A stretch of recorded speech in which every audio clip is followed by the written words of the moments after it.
definitely been a minute,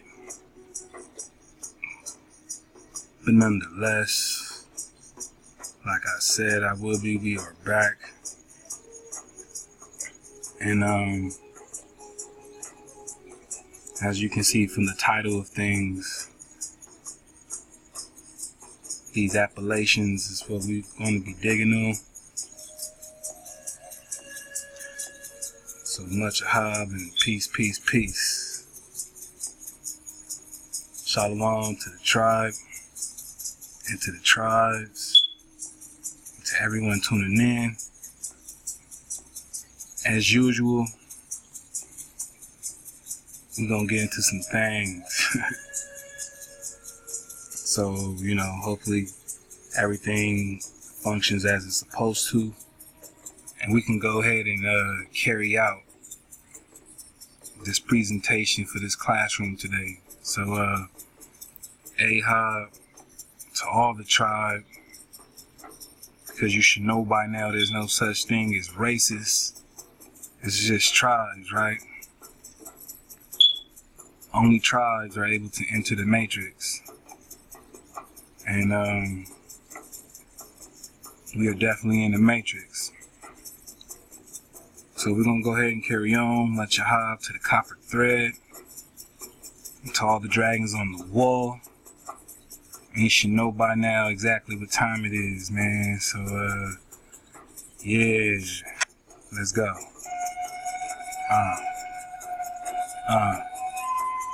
Yeah.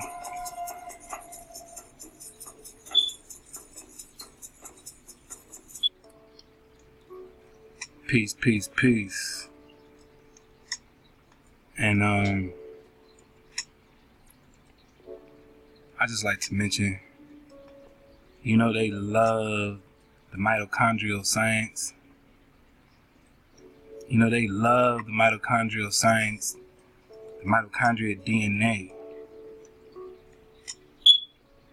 because it allows them to tap into the DNA structure and actually track the clone.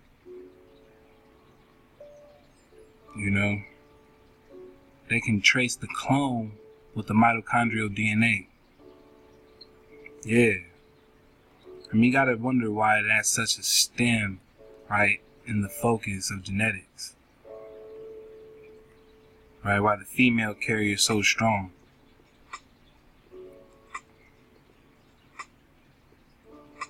Yeah, when you get into the research, you'll understand what I'm talking about.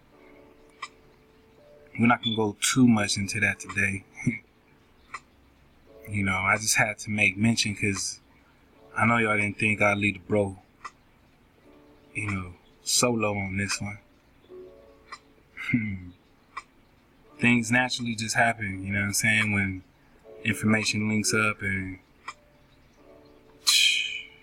everything is balanced. And today's classroom is actually going to be a testament to that, you know what I'm saying, a witness.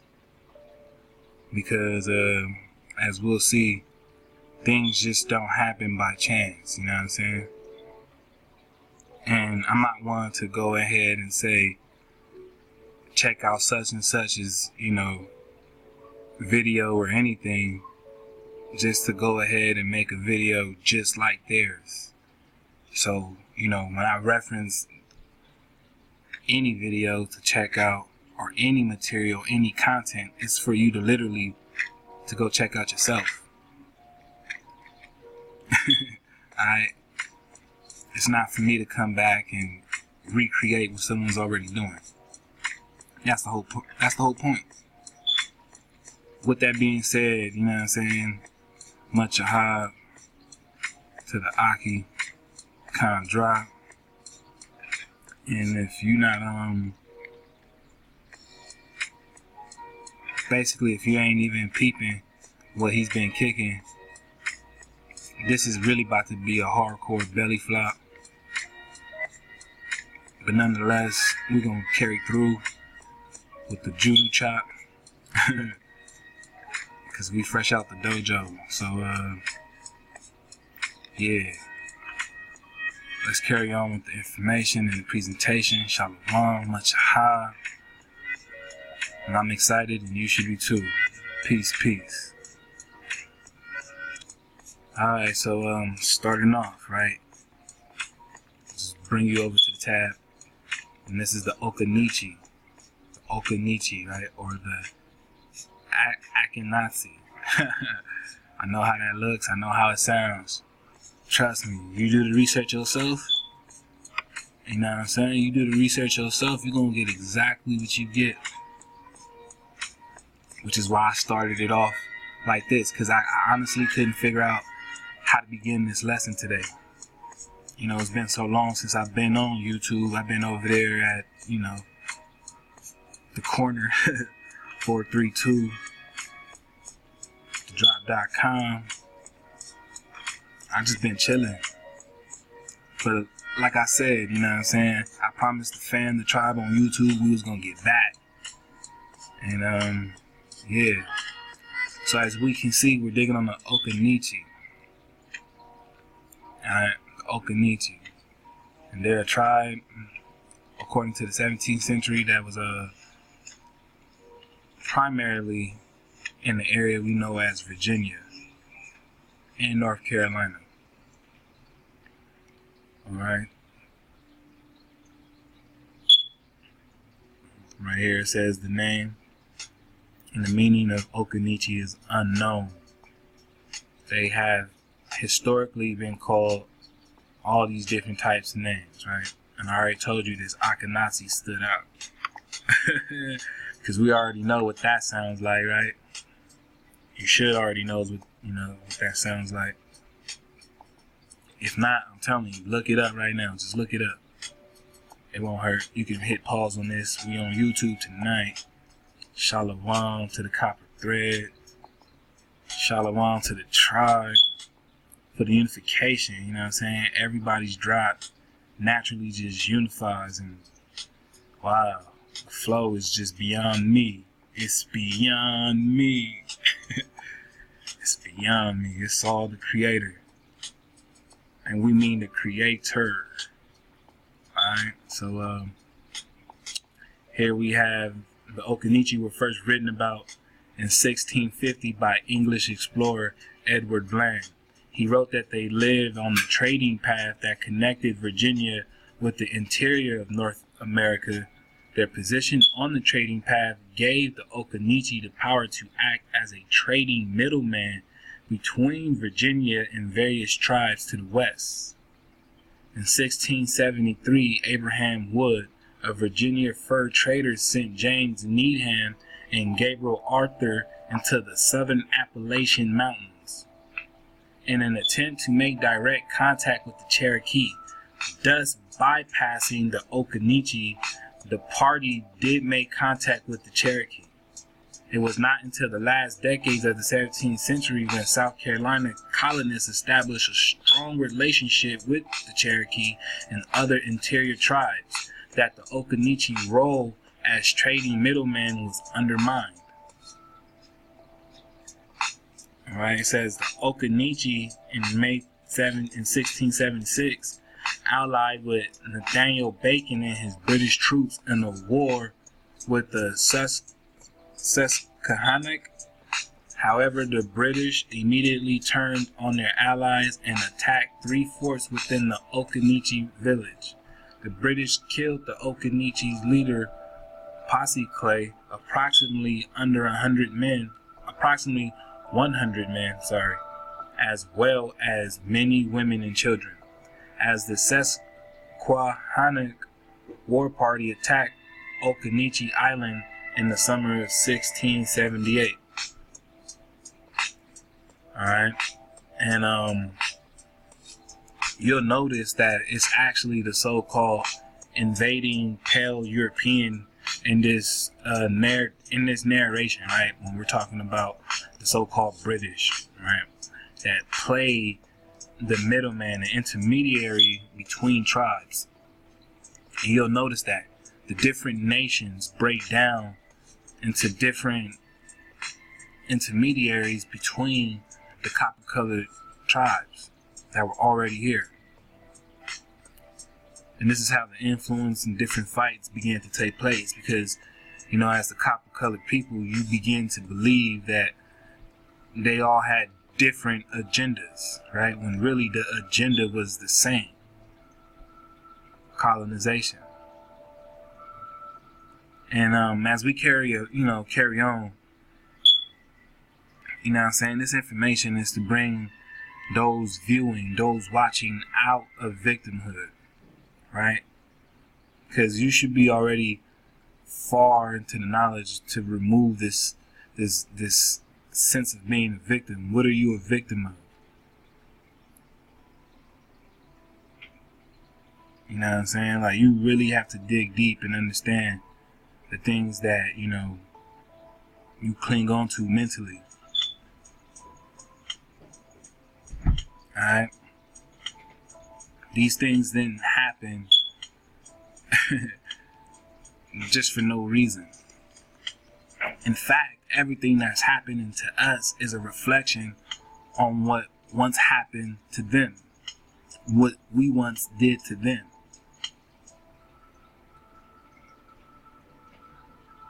Make no mistake, alright? There is no victims in this shit.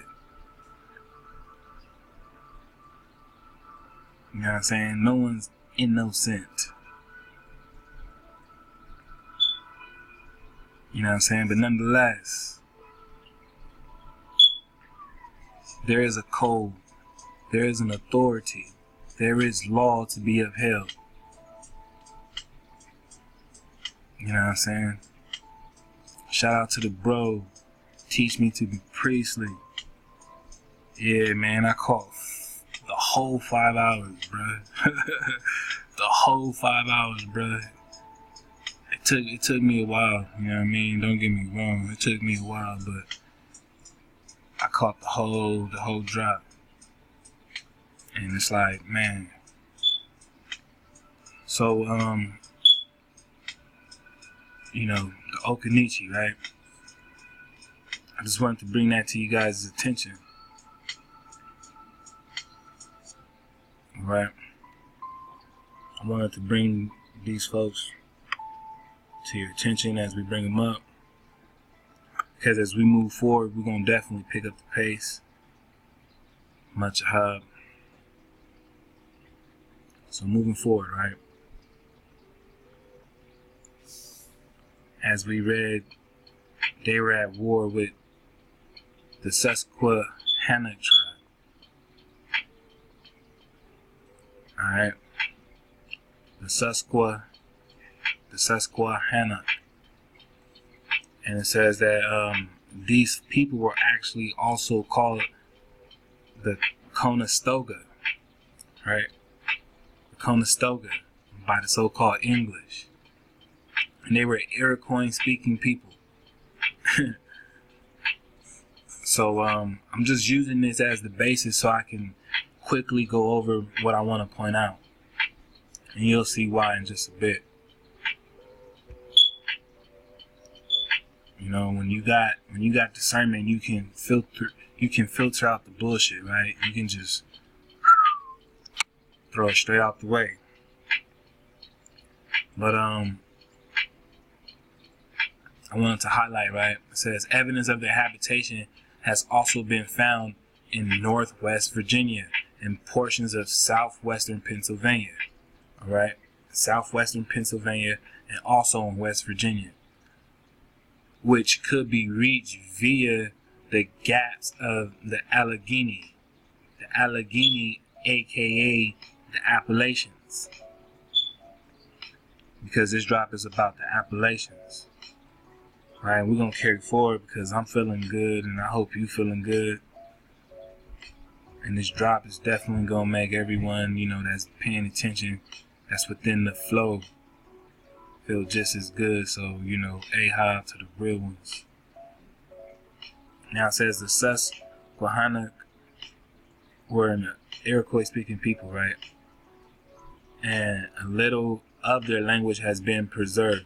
But this fact alone announces that they were at odds with the Algonquin-speaking Delaware peoples to the east. Alright. and the Europeans penetrated their spot just like anyone else. Alright, keep in mind the look, the picture, the depiction, the detail of the depiction.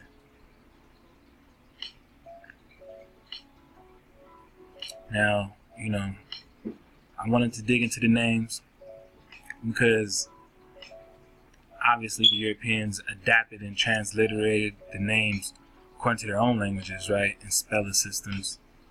But let's see what, you know, the other tribes referred to them as.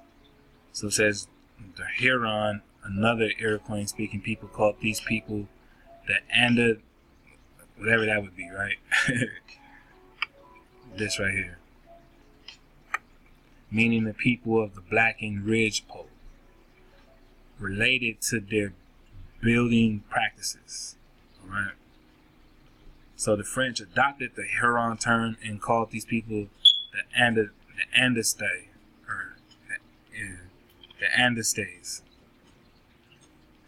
The Lenape, or the Delaware, had another term for them, which was the Mengwe, which meant without penis, or the Mi'kwe, which meant foreign or different, far off. Alright, so I guess, you know, the Algonquin and the Delaware didn't like these people. Straight up, right? Like, they coming off just hardcore. So it's easy to see how, you know, those people were enemies, right? And as we can see, there's different names that they went by. The part that stuck out to me, of course, right, is the fact that they're called the Conestoga, right? And when we check this out, it says early English and Dutch traders heard and spelled the people's main settlement, fort, or castle, right? Y'all see that with me? Or castle as Conestoga, right? Or Quana, whatever that would be. Quanas, I don't know, right? I'm not gonna even try to butcher that, but y'all see it for yourself. All right. So, this is what we're digging on right now. So this right here stood out to me greatly. You know what I'm saying? I'm like, what?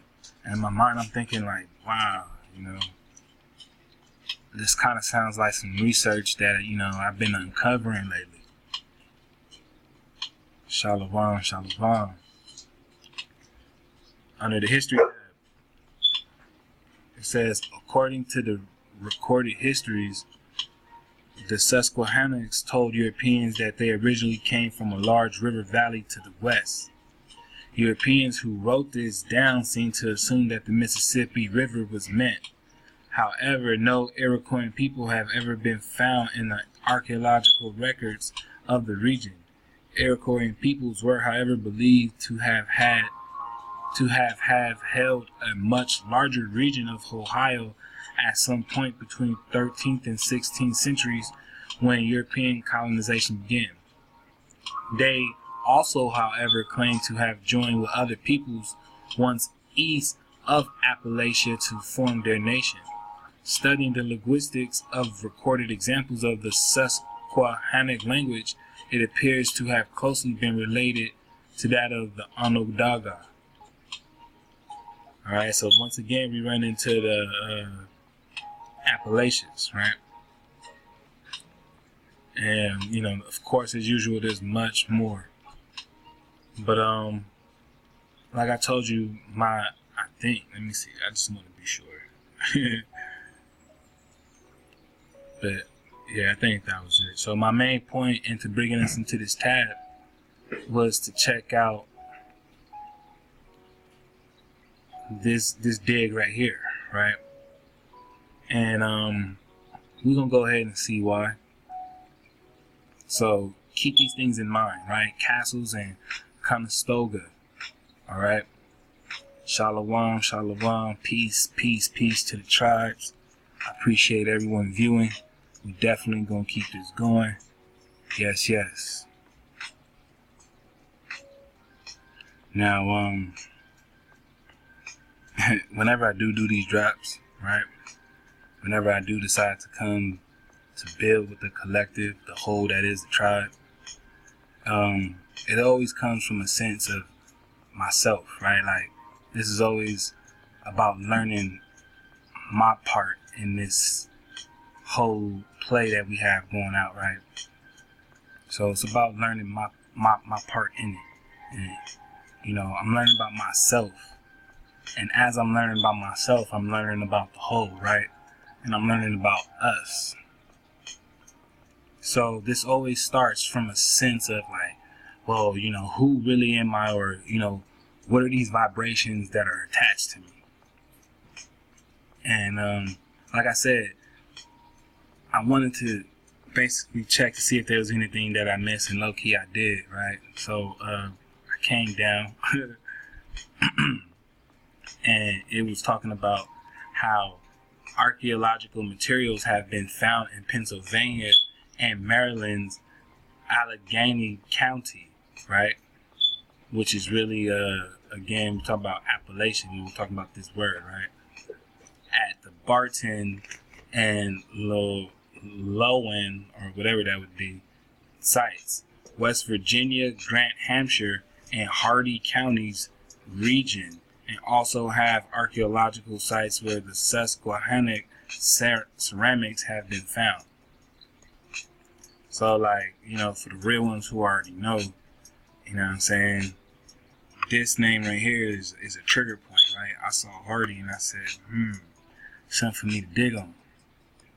You should already know. You know, nonetheless, I'm already secure with the information that I already have, right? Because I call myself already taking steps to do research on the name, and I can't find nothing past 1300, right? So that allows me to think like, there got to be something to that. But nonetheless, you know, I got the etymology, and I learned that it's actually a nickname, right? And that's a hereditary name. So it's an action, right? It's an action, and you got this from repetition. So we can see that it means bold, daring, fearless, also, you know, presumptuous and audacious, right? And bold and brave, courageous, confident, presumptuous, to make hard. So this vibration is attached to me. All right, and other people that's in my family, nonetheless. But, you know, I can only speak for myself, so I speak from myself. All right, and then moving forward, I try to pay attention to the things that vibrate the most, right? So within these names vibrate with me in this name Hardy, that's an adjective. Again, we're talking about a description, you know what I'm saying? Because this is something that's carried out, right? It's how you describe somebody. You know what I'm saying? So when we break down your last names, there's so much information that can come with it. All right? Because again, these vibrations are attached to you for mysterious reasons. We have bold, brave, courageous, confident, bold, daring, fearless. Some way, somehow, my livelihood experiences, I guess, has aligned me to form myself in this manner, naturally. All right, so, you know, I come across these energies, and I resonate with them. All right, hardy plants are able to survive in the open year-round. All right, so when we compare it to the botanical world as well, it has a physical characteristic that's unique, that stands out. So with being bold and brave, I figured out, well, let's dig on brave. And when we dig on brave in the etymology, if you're surfing the wave, you should already know what's going to pop up. You know what I'm saying? I left it in the classrooms before. You know, but let's get it, right? It says exhibiting courage or courageous endurance. From the French, brave, a splendid, valiant. Italian, bravo, brave, bold. Originally, wild, savage. We've heard that before, right?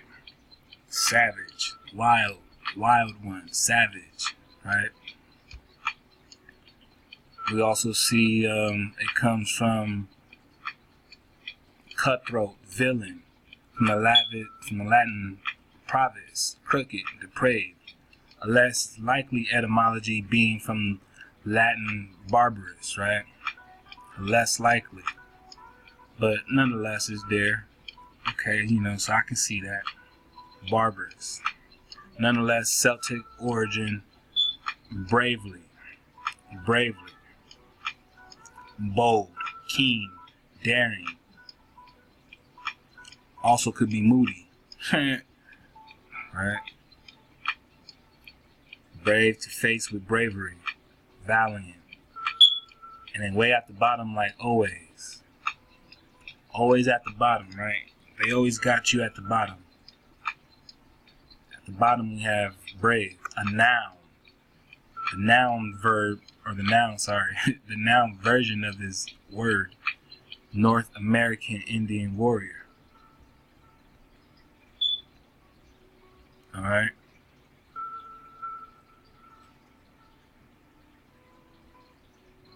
So that's just, you know, naturally what I was digging on. I'm like, alright, cool.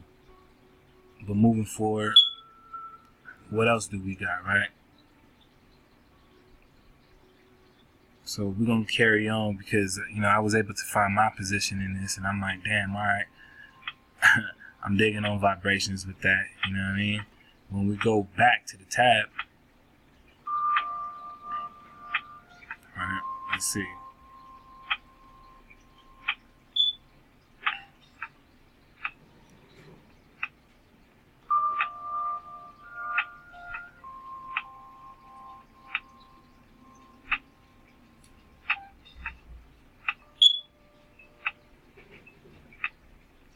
It says that the first European known to visit this area was John Van Meter in 1725. The earliest permanent European settlements were established in the 1730s. Hardy County was formed in 1786 from Hampshire County in Virginia. When West Virginia was admitted to the Union in 1863, it followed. Hardy County has a rich African American history, with many free African Americans living there before the Civil War. The history is discussed in part 2 of Henry Lewis's Gate television series, African American Lives. So, as you can tell, I was already digging on it, right? I didn't go ahead and dig on Samuel Hardy. I didn't do that. Maybe I'll touch on that after I'm done with this. But this is basically what drove me in this direction. Alright, so I tripped out on that, and I was like, alright, cool. And, you know, digging on the brave version, you know what I'm saying? The bold, courageous, right? Came across, you know, the etymology that I came across. So these things always help when you go ahead and, you know, define your part and who you are.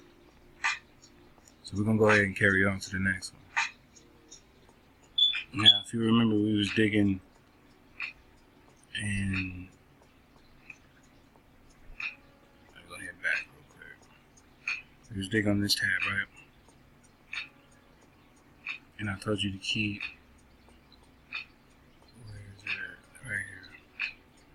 I told you to keep this in mind.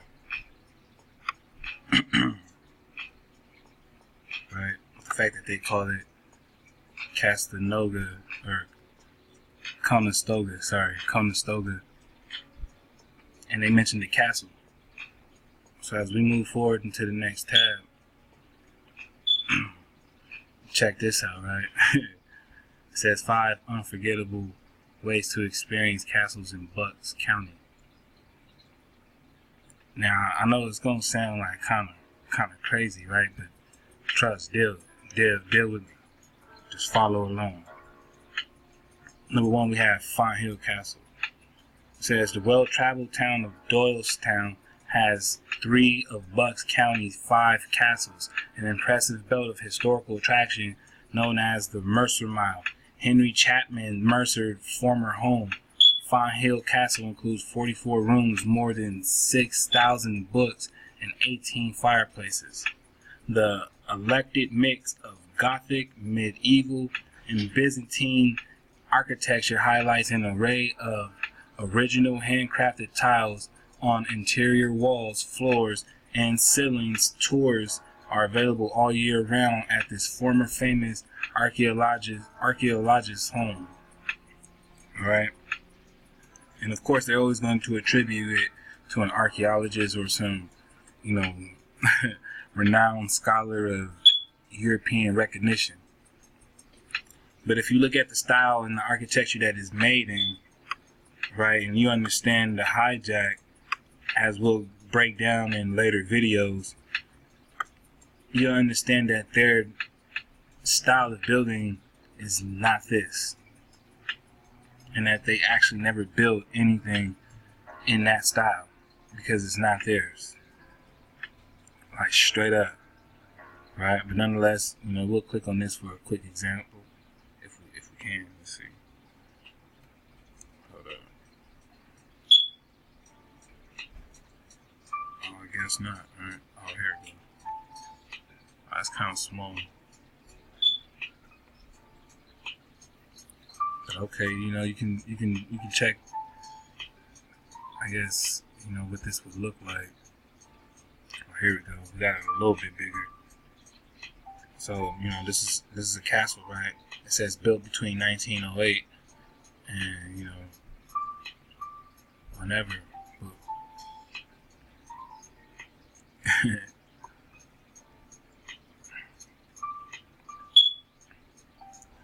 That's that one, right?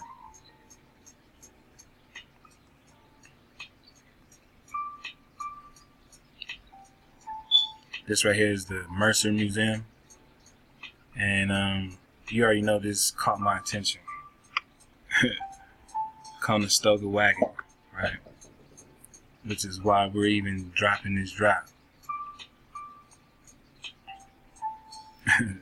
Because again, we was talking about the same area, right?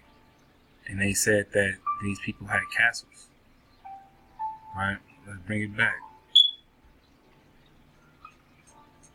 The early English and Dutch traders heard and spelled the people's main settlement, fort, or castle as this right here. Alright? Castle. And here we have the fact that, they're talking about these so-called English and Dutch came and built this, right? Like I said, just keep these things in mind, because it's all going to play. Trust. We're going to go ahead and keep it pushing. Alright? Shalom, shalom. Here we have the Mercer Museum. Alright? And when you dig on this,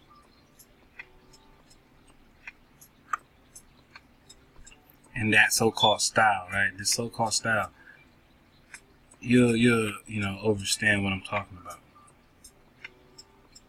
I'm not gonna necessarily break that down in this, presentation for this classroom tonight, but yeah. Alright. So let's go ahead and carry on. Shalom. Here's a PDF that I came across.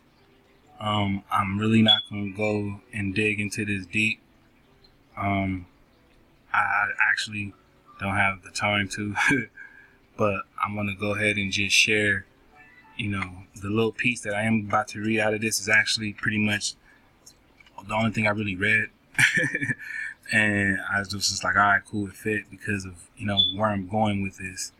And it's not just to say that's the only reason. And with that being said, if anyone's, trying to read up on this themselves and go further, just let me know, reach out, and I'll send it to you. I don't necessarily want to post these links because every time I post a link, I don't know, it breaks and it gets damaged and the information is no longer accessible. But I definitely, shoot it to you and we can make it happen. With that being said, as you can see, the title is called Land of the Jewish Indians, How the Hebrew Bible Made Race and Territory in the Early United States. And it was a dissertation submitted to the facility at the University of North Carolina. Keep that in mind, right? North Carolina. Ahab. We're only talking about, Jewish Indians, so-called Jewish Indians, when we really just mean Hebrew, right? So-called Hebrew at that. And, digging with me, you gonna see why. Shalom. So, I'm gonna come down here and I'm gonna kick it off just like this, like how I said, and then we're gonna keep it pushing.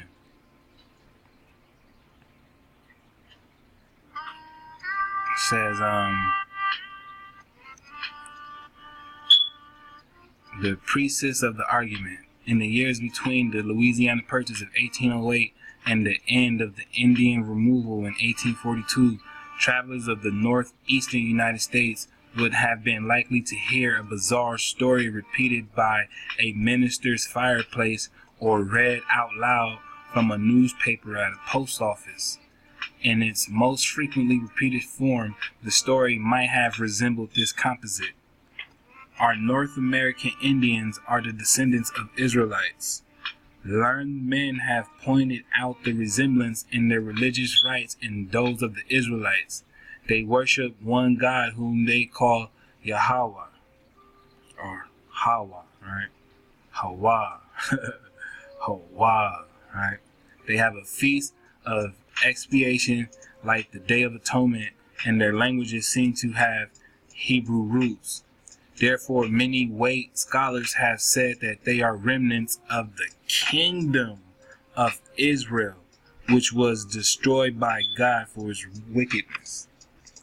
The kingdom of Israel. Alright? The kingdom. This is what I brought you here for, the specific word, right? Obviously, you can see it in the name of the title because you click on it. So we're talking about the kingdom. Only I have Appalachian, so I know you're tripping out because you see Israel. Yes. And as you can see, they have one that they so-called worship, right? But we don't worship anything, right? And we're talking about the creator. We're talking about Hawa. We're talking about Hawa, right? As you can see it. Hawa. Alright? No doubt. Hawa. So we're talking about the kingdom of what? The kingdom of what? Alright. So we're going to go ahead and continue, because that's exactly what I brought you here for. And like I said, if anyone wants to continue to dig on this, just let me know in the comment section. I'll do my best to get back to you, as soon as possible. So I don't want to post the link because it gets jammed up, So if you need it, I'll send it to you. Ahab. And we're going to go ahead and get to the next one. Here's a dope book that I found. And then, as you can see, it's Florida Ethnobotany by Daniel F. Austin. And it's, it's always hard to dig on Florida without, remnants of the bro. So, shalom. Hope that, the search and the dig continues to be Levitical, my brother. But we're going to go ahead and push on, right? I've done some drop already some recon, so we're gonna carry on like, you know, nothing happened. And that's it. It's right here, right?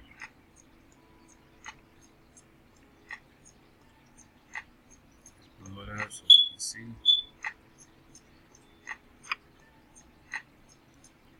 So I just want to point out that I typed in what I typed in because we're digging on the term phargamites or phargmites.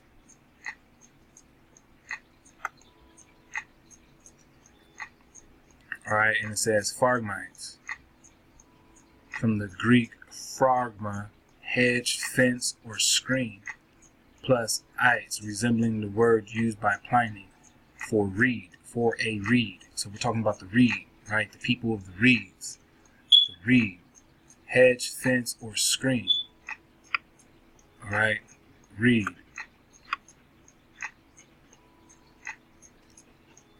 So, you know, the fact that it's a reed, alright?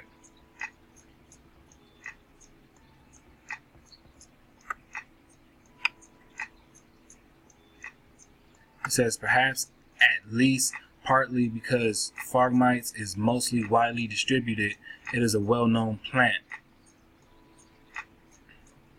It says the species grows from southern Canada to the central United States to California, Louisiana, Florida, the West Indies, and from Mexico to Chile and Argentina. Alright, it says phragmites, or whatever that would be, right? Phragmites also grows widely in Europe, Asia, Africa, and Australia. Alright. It says these plants, called kana or kenna in the Hebrew versions of the Bible, and in ancient Egyptians used the combs or quills as pens. So the phragmites was well known to the Europeans when they first arrived in the Americas.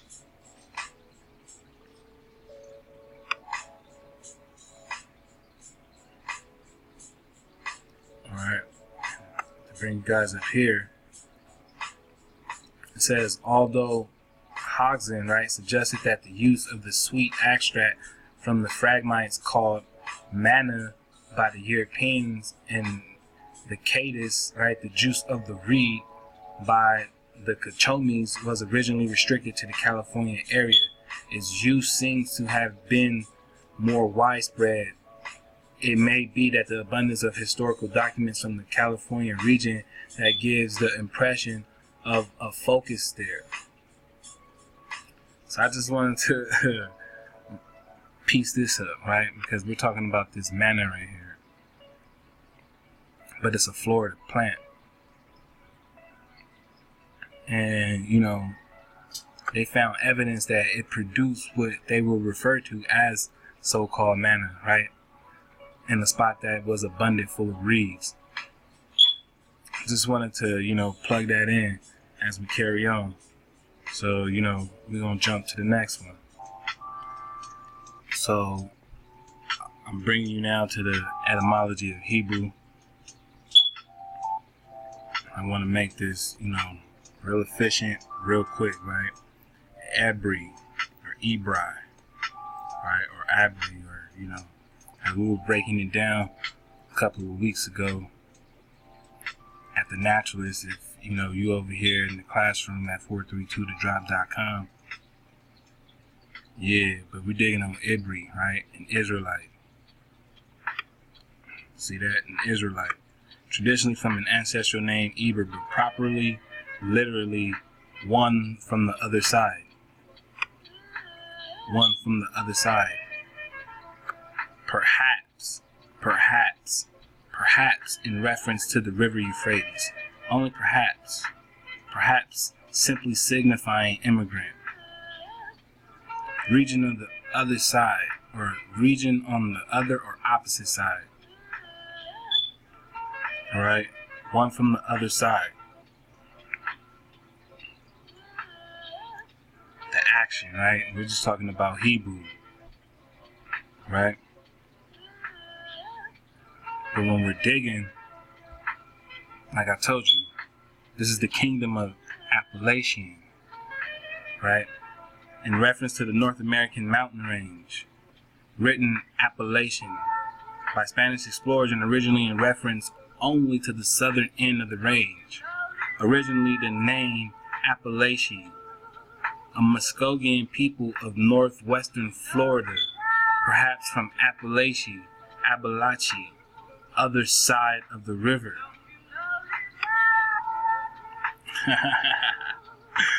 Other side of the river.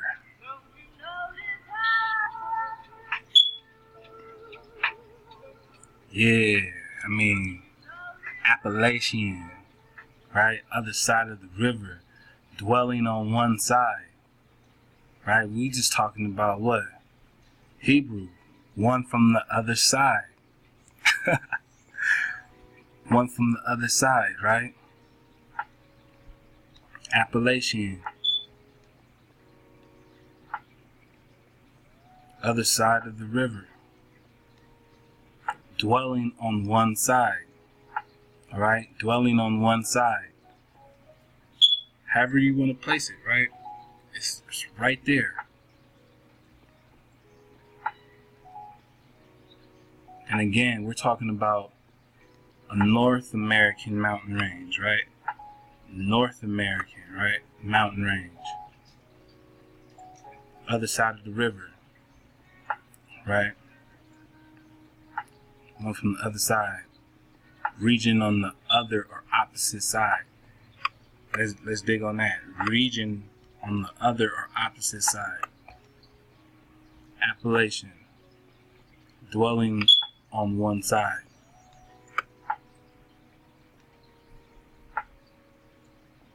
Other side of the river.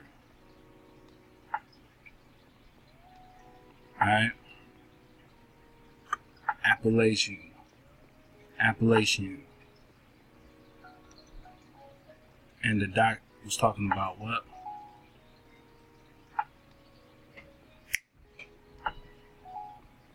The kingdom of Israel.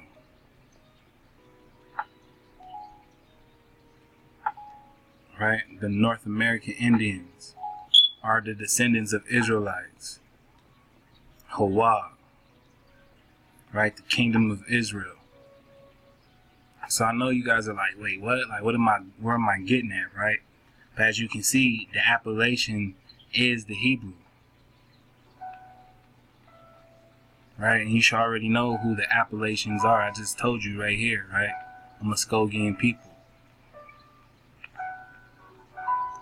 And we're going to see how it connects, because you should already know that we connect, right? The Anian, the ancient Anian, who they wrongly refer to as the Cherokee. Right? Appalachia is the name that the Spaniard gave to the Muskegeans of the Florida Panhandle. According to Charles Rochefort, these people called themselves Alachua. They traced regularly with the real Appalachia, but had a different language, government, and religion. Appalachia description of Rochefort indicate that Appalachia was the name of the original Creek Confederacy. The kingdom of Appalachia. The kingdom of Appalachia also included the western North Carolina mountains. Alright, did we get that? The western North Carolina mountains, the kingdom of Appalachia, right? And when we're digging on the dot, right, it said the kingdom of Israel. And where did it come from? Right? It said that this spot, let me see, where was it? I told y'all to pay attention to it, right? At the top. I gotta take y'all back.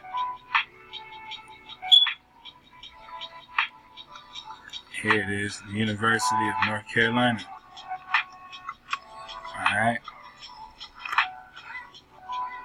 So we just digging on it right here in real time.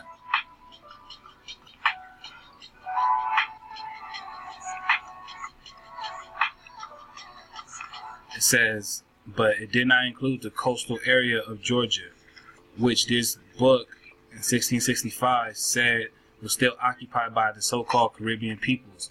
The Caribbean peoples initially invaded all the way into North Carolina mountains, but now they were a minority in the Piedmont and mountains and the vassals of the Muskegans. It says there was a national language for the Appalachian Kingdom, once again, the Appalachian Kingdom, once again, right, which appears to be the Itza, right, the Itza. Now keep this in mind, because we're going to go back and touch on it, but in a different form, in a totally different form, right? Now we're digging on the kingdom of the Appalachian. Kingdom of the Appalachian. Alright. It says Appalachia's capital was originally somewhere in the vicinity of the Okomoji National Monument in Macon, Georgia. But when Caribbean peoples invaded from the south, the capital was moved northward twice. The religious capital in the 1600s was in the Nottely River Valley near Brasstown Bald Mountain in Georgia. The Nachui Valley was also considered sacred to these early Creek Indians. Now keep this in mind, right? The Nachui Valley, right? Keep that name in mind. Also this so-called religious capital. Again, because we're talking about people who were dealing with high tech. We're talking about high civilization. Right, which these other channels be scared to touch on because they think everything is about spookism and mysticism and bullshit. Right, but we're talking about the functions of things that are higher than us. You can't see air yet you still breathe it, right? We're just talking about Hawa. Alright?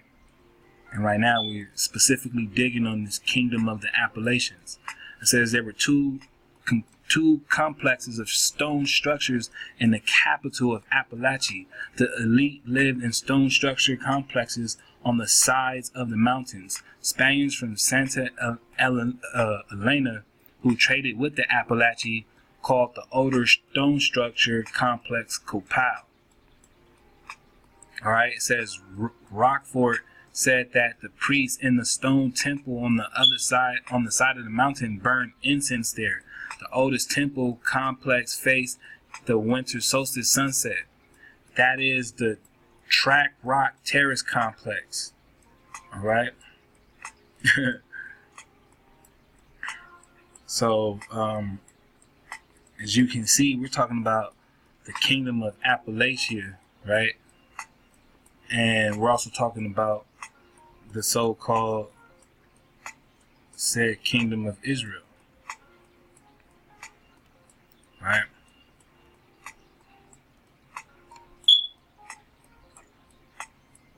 Kingdom of Israel, right? We're talking about North American Indians being the descendants of Israelites.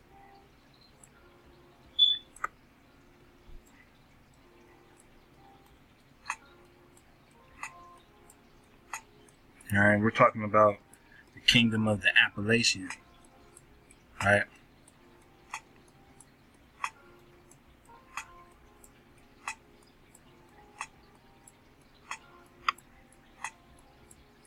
Appalachian Kingdom. All right, this is what we're digging on.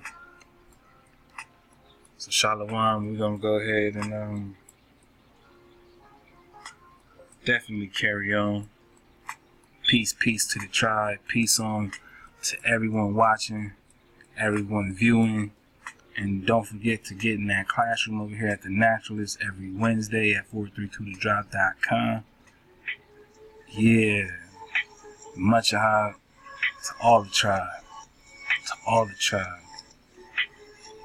Let's get it. You just gotta love it, man. You just gotta love it when the creator, you know, just literally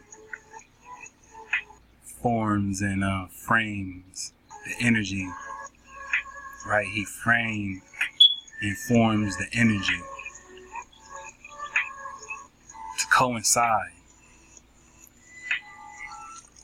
You know what I'm saying? This is how you know. This is how we're able to tell, right? Over here at 432. You know what I'm saying? Like a cedar should, right? You pick up on that breeze, that wind, that lift. And you know Hawa, the creator, is amongst you, right? So, it's just amazing how you sit back and you're able to be a witness. You know what I'm saying? And I'm just sitting back, witnessing it in real time with you. So we're digging on Copal, right? Copal is a name given to tree resin, particularly the aromatic resins from the Copal tree, Protrium copal. It was used by the cultures of pre-Columbian Mesoamerica as ceremonially burnt incense and for other purposes.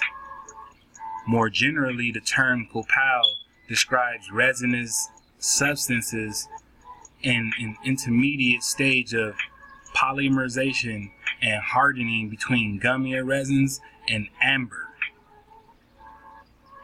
It says the word copal is derived from the Nahuatl language copali, meaning incense, although the word itself has been demonstrated to be a loan word to Mayan from the Mixozoian languages. Alright, it says that copal is still used by a number of indigenous peoples of Mexico and Central America as an incense. I mean, but we're digging on this in the Appalachia, right? In the Appalachian.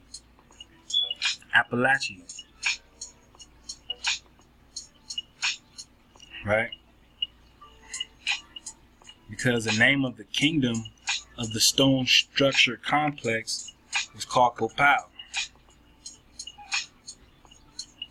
So we're digging on Mesoamerica, right? So now we're building a bridge between so-called Mexico, Central America region, and the Southeast United States.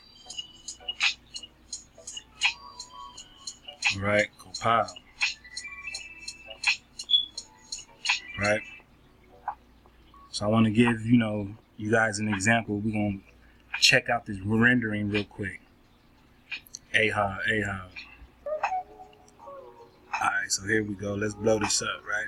Let's blow this up for the Shabbat time one time.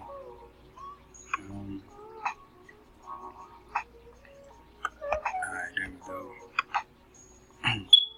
So like I said, this is a rendering, right?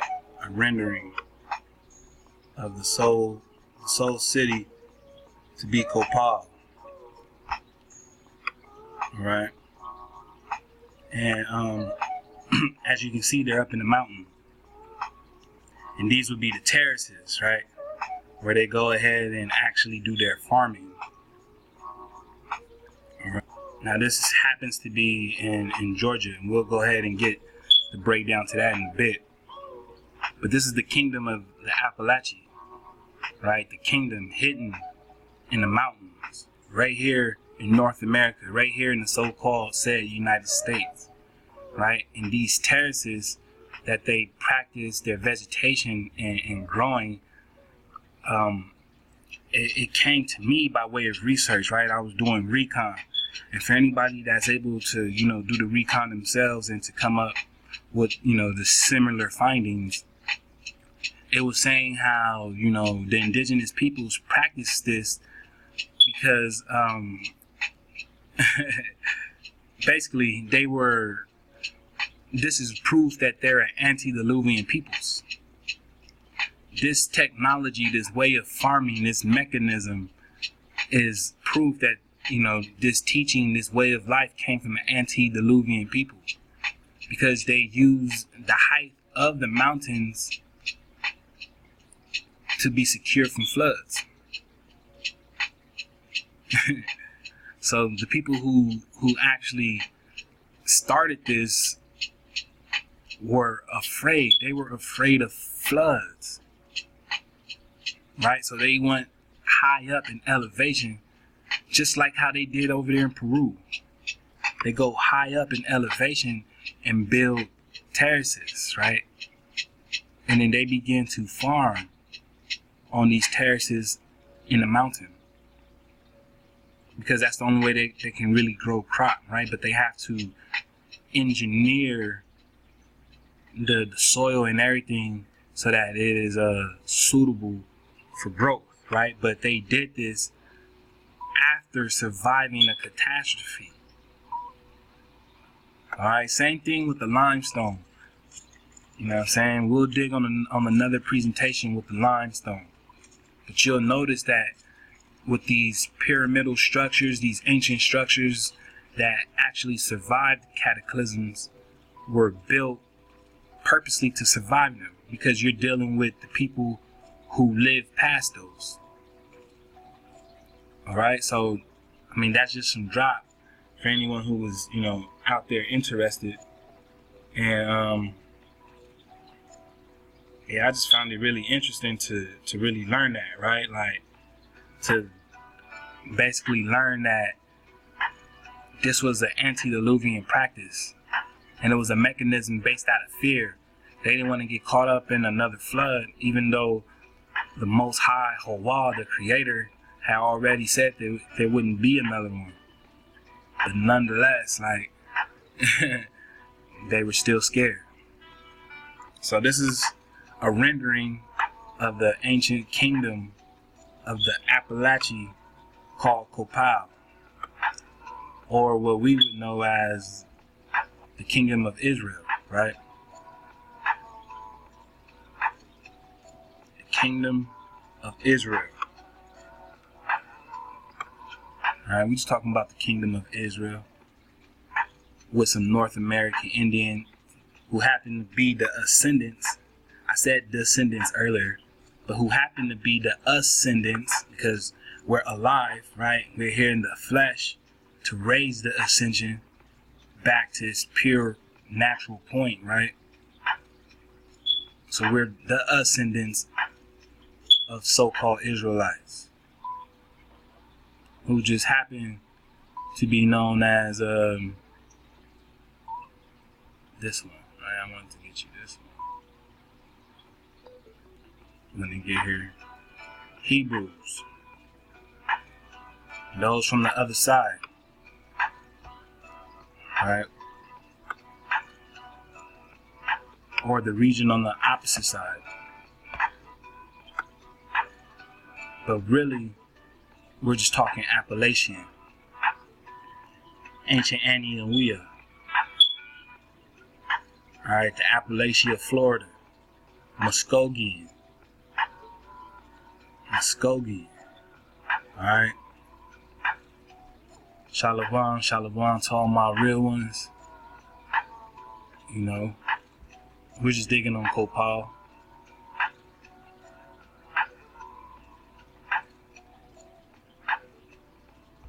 Let's get this back. We're just digging on, y'all see that? We're just digging on Copal though, right? And it's a trip because now we're building the connection back to the indigenous peoples of Mexico. But let's see what else we got, alright? We're gonna go ahead and keep it going. Alright, so we hopped into this book called The Forgotten History of North Georgia, and we're gonna dig on the so-called Roanoke survivors. Alright. But before we do, I wanted to bring you up here, right? It says, what both witnesses told, whatever that name would be, was the entire region was ruled by a great town on the side of the mountain that the Spanish called Great Copal. Apparently, there was one or more diamond mines at Great Copal. The governor of La Florida had paid 5,000 crowns for a single diamond obtained by a trader who reached Copal. Many Spaniards had gone to the mountains to trade with the Appalachian, who were in the southern range foothills. However, few traders were allowed by the Appalachian to continue on to Copal. The journey from Santa Elena to Appalachia was quite dangerous due to hostile provinces in between. Also, the Appalachian were very serious about not allowing just anybody to visit Copal. The reason that neither Appalachia nor Copal were recorded in public records was explained. The King of Spain did not want leaders of France and England to know that Spain had begun the extraction of gold, silver, and precious stones from the Appalachian Mountains. The Roanoke survivors. Sometime during the late 19th century or early 20th century, a bear hunter who lived in the Natchez Valley of northeast Georgia poked his head into a cave. He didn't see a bear, but he did see a burial with a stack of stone tablets. Let's blow this up, right? With a stack of stone tablets. On the tablets were inscribed Elizabethan English, which probably looked like misspelled words to the hunter. Like the many American Indian artifacts the Natchez Valley farmers found while plowing, the tablets were poked away in a barn. Little thought was given to the scrawled stones.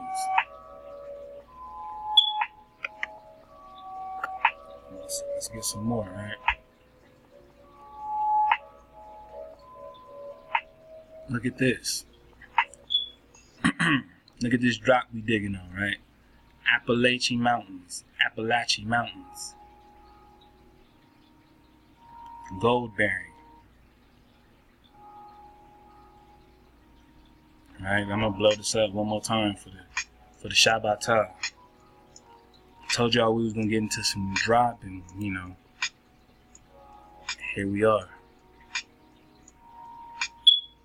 So this is the kingdom, right? We're just talking about what? Kingdom of Israel, right? That had Hebraic, Hebrew roots, and they called on the Creator, Hawah.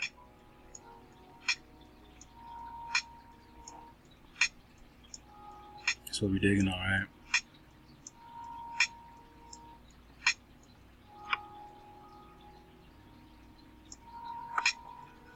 So let's see what we can get. It says, after Dominique's The Gorge voyage, French maps suddenly had extremely accurate portrayals of the Savannah River basin. This accuracy continued until about 1701, when suddenly the French maps completely omitted the Savannah River at the same time that the English maps began showing that the Savannah and its tributaries more accurately. This is an unsolved mystery. Alright, so I guess this is a French map. And like the reader was saying, they were worried about everyone else finding out, right? Check out these names, right? A lot of Maya in them. Maya, almost looks like Marcus. Maya Arcus, right? It's weird. Marcus, it's crazy, but it's Maya. Maya Rqus. It's weird, right? And then right here it looks like Mayon. Mayon, right? Macau. Right? Keep this in mind, right? Check these names out. See what else we got. Roanoke.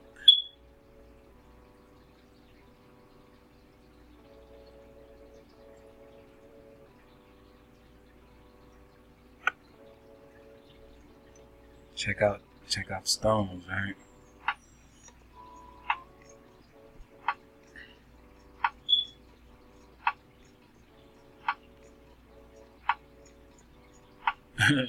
Says he thought he had found a map to Blackbeard's pirate treasure. Oh man. Yeah, I mean this is crazy. That was just a little side thing right there for me. That was a little confirmation. This Blackbeard. We'll see later in presentations why.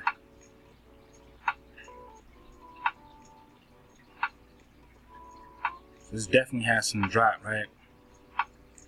I mean,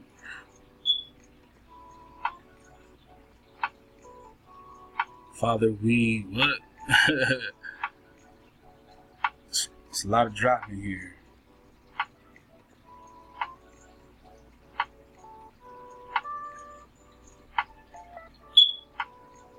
It's a lot of dropping here. Let's see.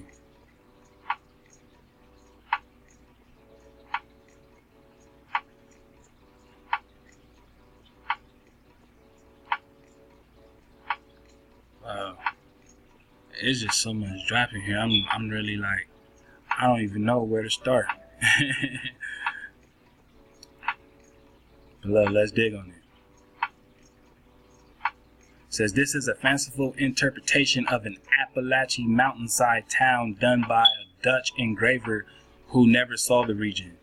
In 1658, French Huguenot ethnologist and minister, the Reverend Charles de Roquefort, wrote a book that included a chapter on the Appalachian Kingdom in North Georgia. He said that the Appalachian elite lived in stone buildings on the sides and tops of mountains, while the commoners lived in towns with far less stone architecture in the river valleys. The elite wore clothing very similar to traditional Seminole clothing.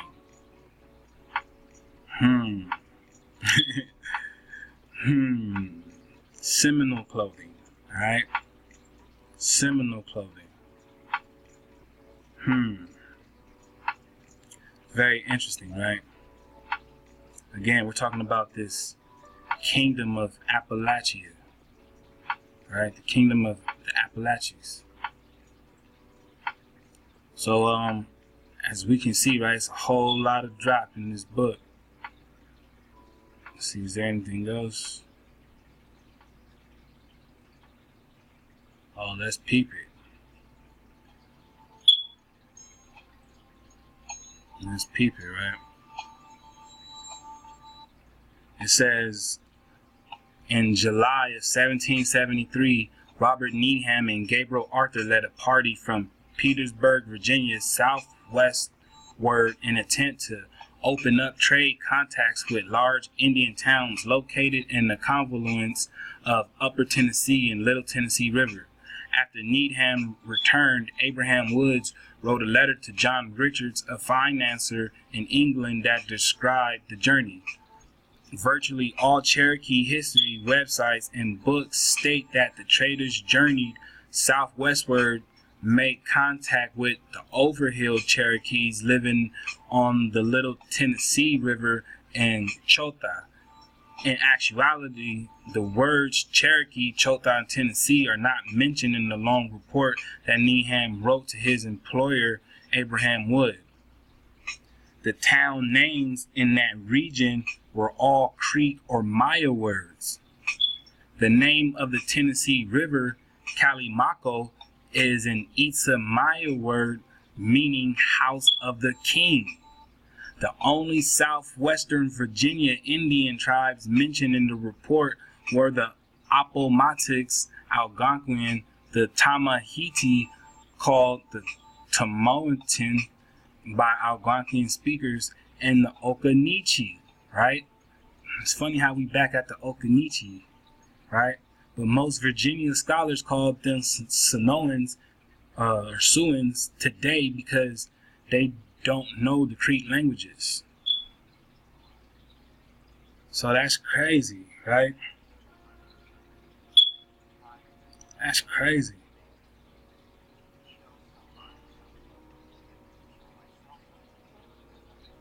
The Cherokee connected linguistically to this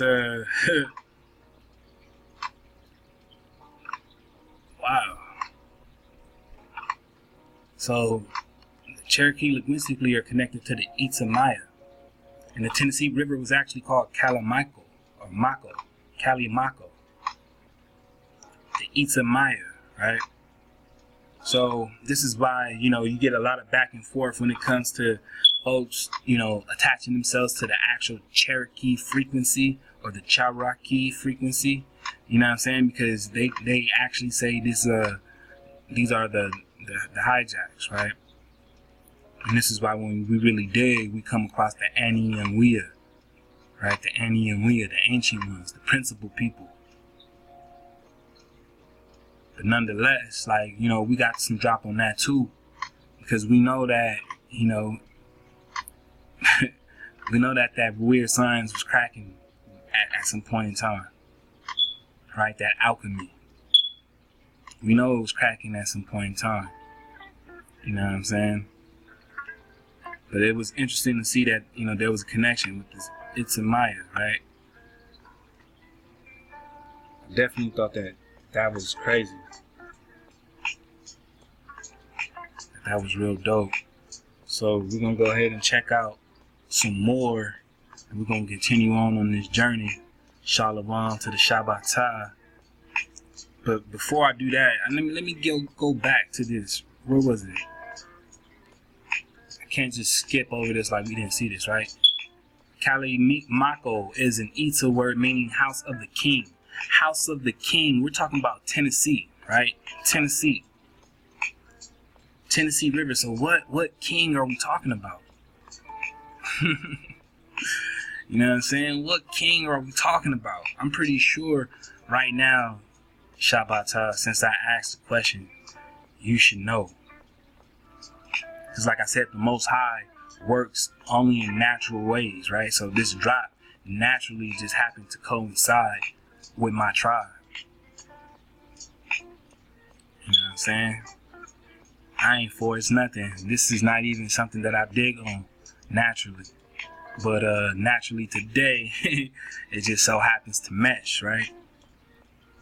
What's true is true, and sometimes things start to unlock. And it's just so that we can witness, bear witness to our brethren. You know what I'm saying? Bear witness to our aquas. You know what I'm saying? There's nothing wrong with doing so. So you're seeing it with me, I'm seeing it with you. And this is why we're building on the kingdom. Because now we understand that there was a king, the house of the king over here in Tennessee. Right? But what king do you know for ancient Israel? Right? The kingdom of Israel. What king are you aware of? Right? So let's go. Let's continue on and see what else we got. Alright, so here's another book called Earth Fast, The Dawn of a New World by Richard Thornton. Alright, and I want to get a little bit while we can. So, you know, let's do what we got to do. Richard Hakluyt, or whatever that name would be, right, was one of the most intellectually curious scholars of Elizabethan England. He was the driving force behind the founding of both the Roanoke and Jamestown colonies. It was his idea to bring John Rolfe and Pocahontas to visit the court king of King James I so that the English nobility will realize that Native Americans were intelligent and civil. I mean, I don't know, right? I don't know to take the hijack's word for their word, but we just gonna go ahead and say this is what he had in mind, right? For the benefit of the doubt, till we come across otherwise. It says he was a personal friend of Rene Laudonniere, commander of Fort Caroline. Both men viewed Native Americans as potential trading partners whose increased commerce would be mutually beneficial. He was highly educated in many sciences and multilingual. He called himself a preacher on the face page of his books. He was an ordained minister of the Church of England who was a member of the Puritan movement.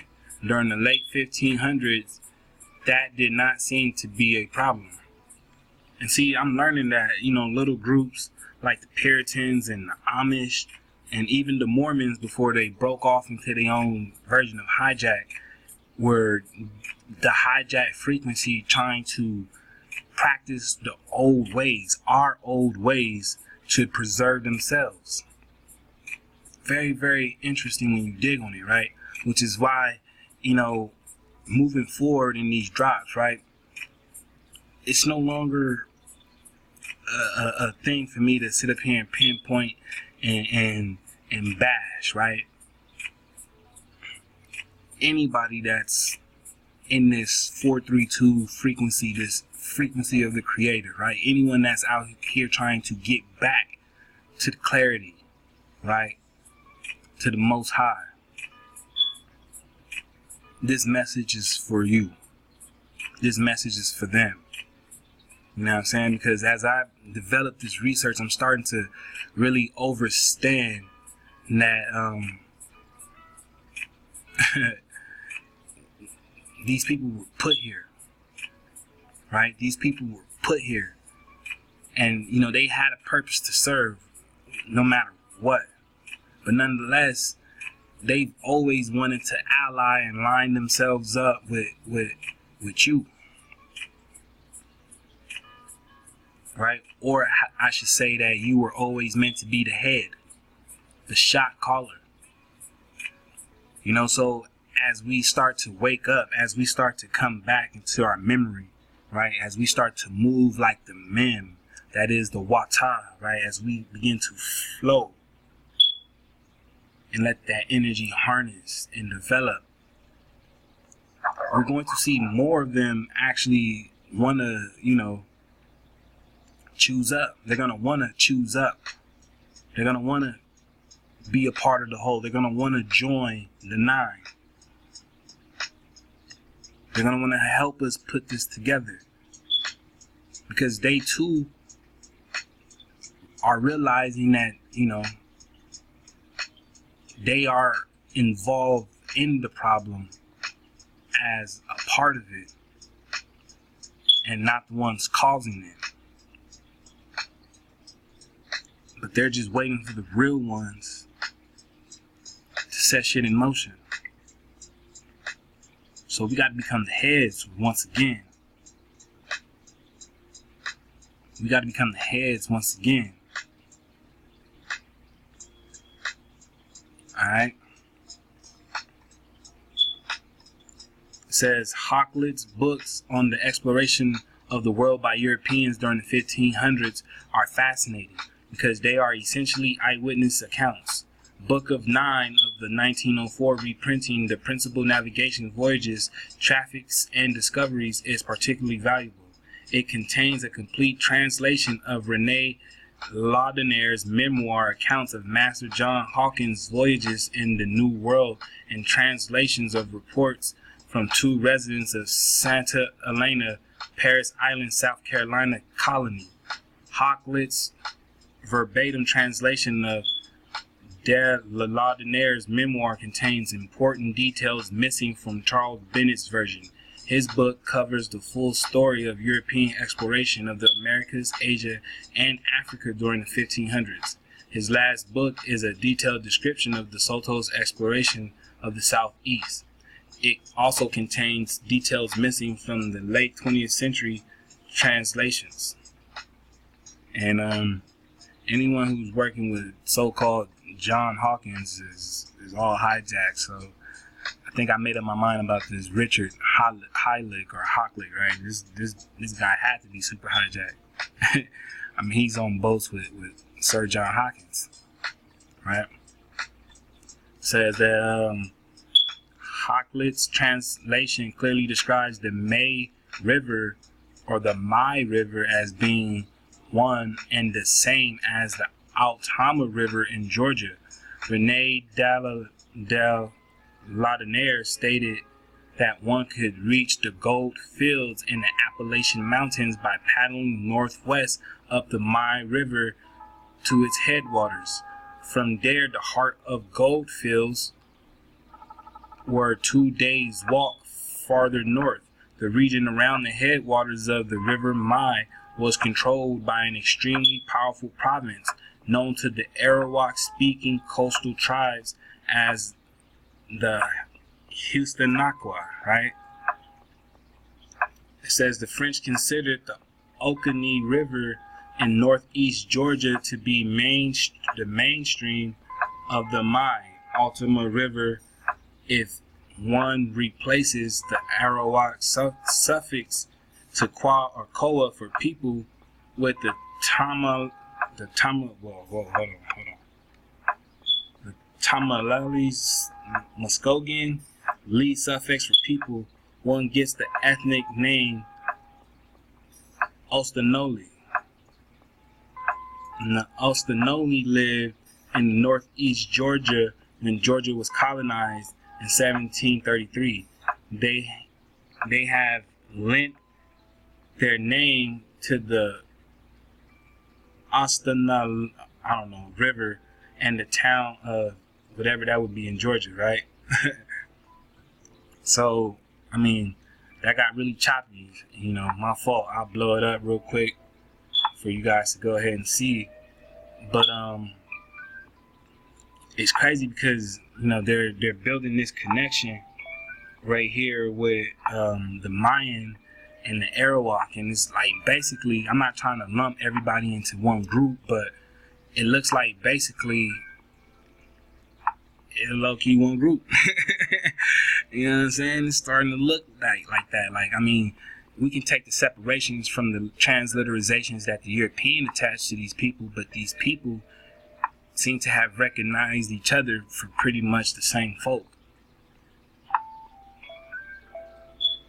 Right? And there's a whole lot of dropping here. A whole lot of drop. Alright? So I just wanted to bring that out, highlight that, because we're talking about this kingdom, this powerful province that was ruled by a king. What king? What king? I feel like I'm enticing the thinker to think that much more, right? So, we digging on that. We're going to go ahead and continue on. Shabbat. Much ahab.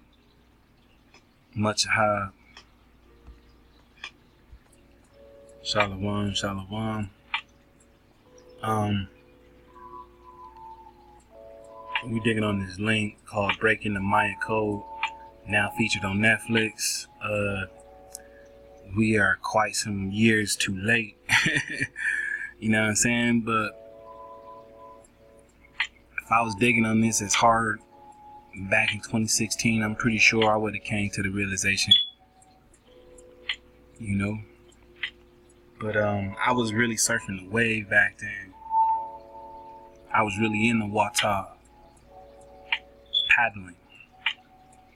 And when you paddle, and when you're paddling, you can only focus on the water. It's not until you reach land that you realize how much you missed out. But nonetheless, you reach shore and you start to think, you start to collect yourself once again. And that's what I did. I found the tribe found me. You know what I'm saying? It's been pure water since. So let's continue to dig.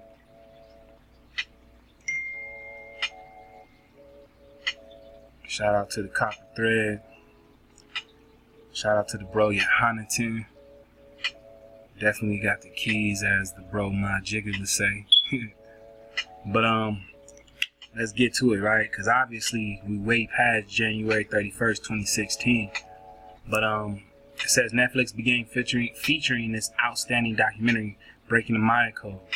It is the fascinating story of one of the greatest achievements in anthropology in the 20th century.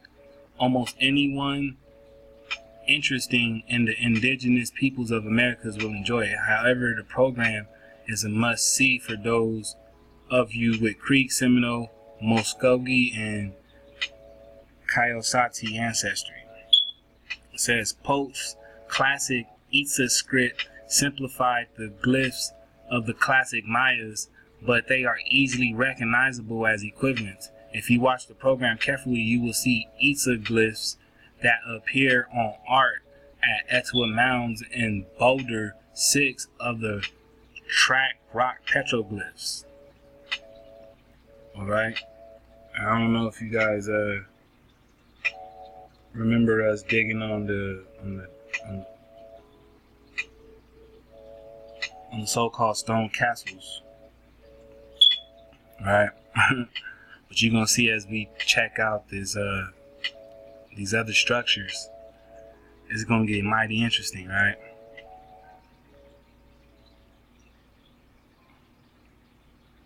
So here we have some Itza Maya glyphs, right, for the Track Rock Gap. Now keep that name in mind, Track Rock Gap, right?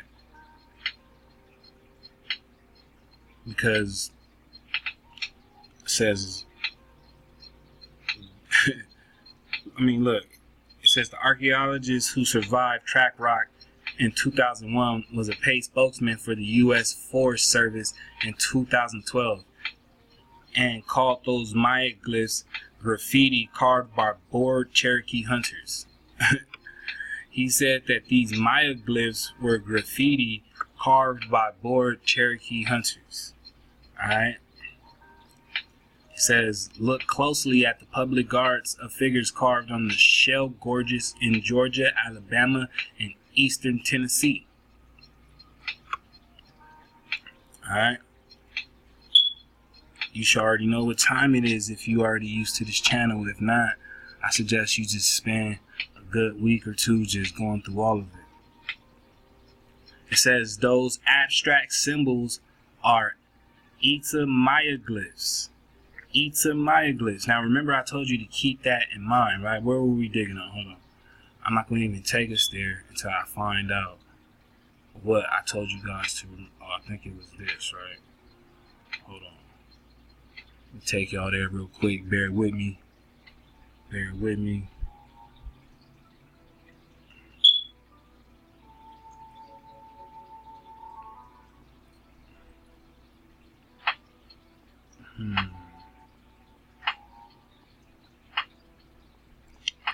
Nah, it wasn't this one.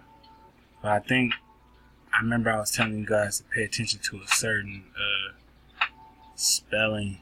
Let me see if it's the next one. And it had to deal with the language breakdown. And I was like, oh, watch that, because it kind of looked like this Itza, right? But I kind of don't remember where that was. You know, how far back in the classroom. Let's see. It's in here. It's in here somewhere. But yeah, it was pointing out the language, right? The linguistics. And it was just crazy how it was similar, right? It was just similar. So we're not going to waste too much time because we don't have it. We're going to continue on with what we were building on. It says, each one is unique for the political office held by the person on the gorget. So, you know, these gorgets contain different positions, right? Authority. Things that will only be practiced by high civilization. We're talking high-tech civilization, not some hunter and gatherer. All right, hunters and gatherers aren't going to build up this high-tech civilization. All right, so we can kill the bullshit. Now, we know the hijack needs something to hijack, but we can kill the bullshit. All right. It says, this is the Itza glyph used for the priestess of the Kukulkan at Etowah Mounds. It is quite similar to the one for a male priest king. Whoa. Priest king. Whoa, hold on. Hold on. Priest king. We definitely talking about Khans now, right? Priest kings. We definitely talking about Khans now, right? On Track Rock. Like I said, keep that in mind, right? The fact that we was talking about so-called Track Rock.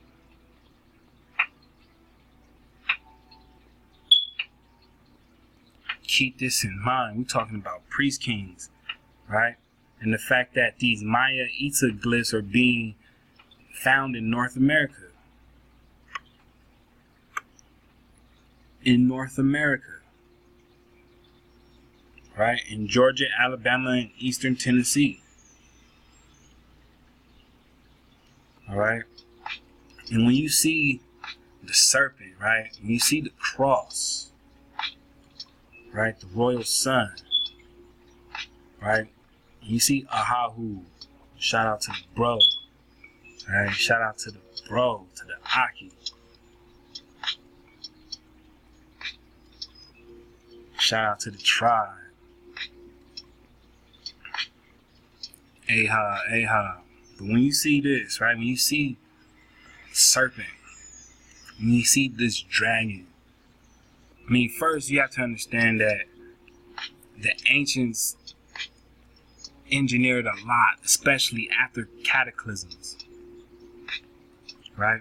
Engineered a lot. I mean, the theories even proposed in the so-called Noah's Ark, right? Where all life were preserved, but it's like, how did every animal fit in the boat? Did he take tubes of, specimens of animals where they cryogenically froze just to be brought back to life? All these different sciences are possible because they are today. And where do you think they got it from? All right, so when we're talking about social engineering, or not even social engineering, genetic engineering, like the connections between a snake and a cat. When you look at the tail of the cat, right?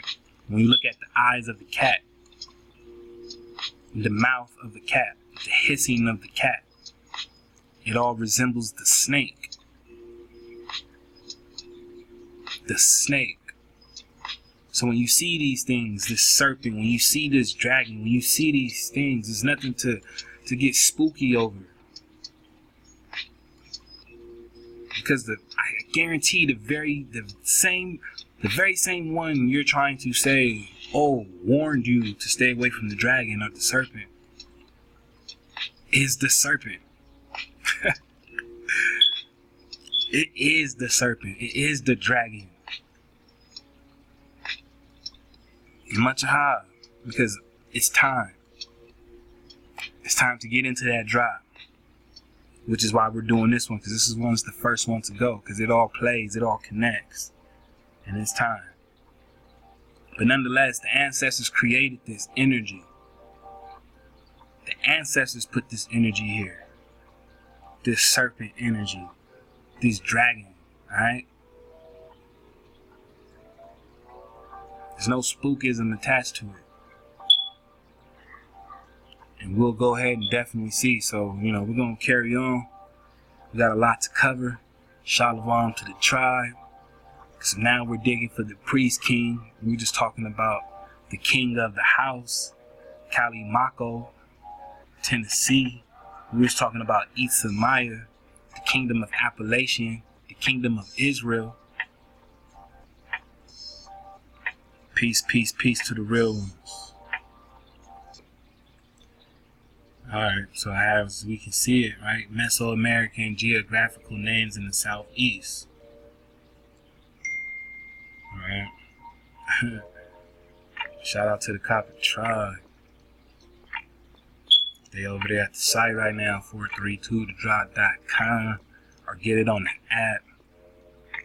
It's like I said, every Wednesdays we going in. Matter of fact, I was supposed to be going in this past week. Much ado to the tribe. I had to beef up this presentation we on today. You know what I'm saying? I had to beef it up. But coming this Wednesday, we're gonna get that exclusive, because the drops that we do over there, you can only get over there.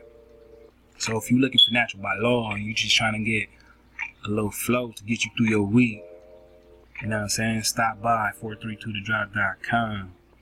Shalom to the real ones.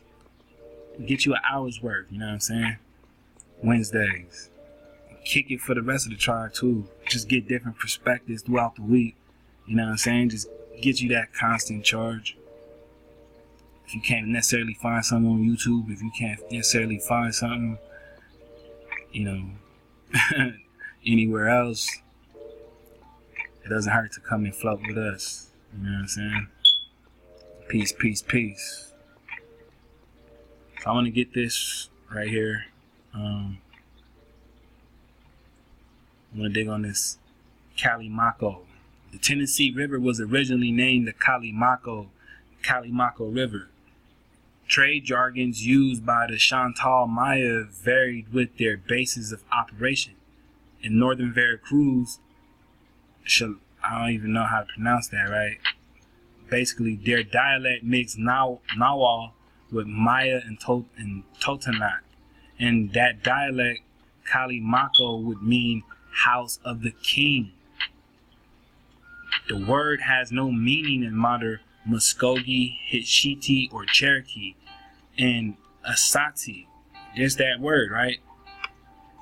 This is the one that I was talking about, this word right here, right?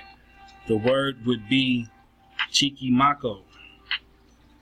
It might be the original name of the Chickamauga Creek near Lookout Mountain in northwest Georgia.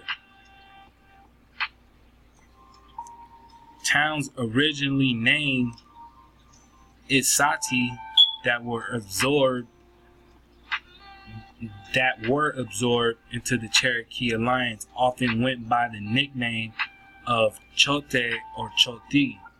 By the late 1700s, both Cherokee Town on the Little Tennessee River and the Chattahoochee River in Georgia were officially named Chote. The Cho, or the Ko, is the name of the dialect of Maya spoken by the Chantal Maya in Tabasco. Chote or Chot in their language means Cho, people. When Chote, Tennessee became the capital of the Cherokee Alliance, and the Cherokees added the Maya prefix E to designate its importance. So, you know, the Anian, right, the ancient ones, right, the principal people, now known as the so-called Cherokee, actually paid homage in linguistics to show the significance and the bonding by relation to the so-called Maya people. So here we have this deep connection dealing with the kingdom of the Appalachian, the kingdom of ancient Israel, right? Because we're just talking about Appalachians, and Appalachians, right, mean what?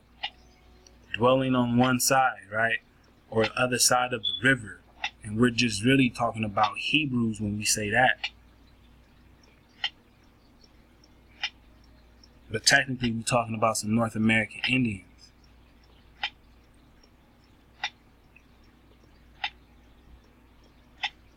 All right.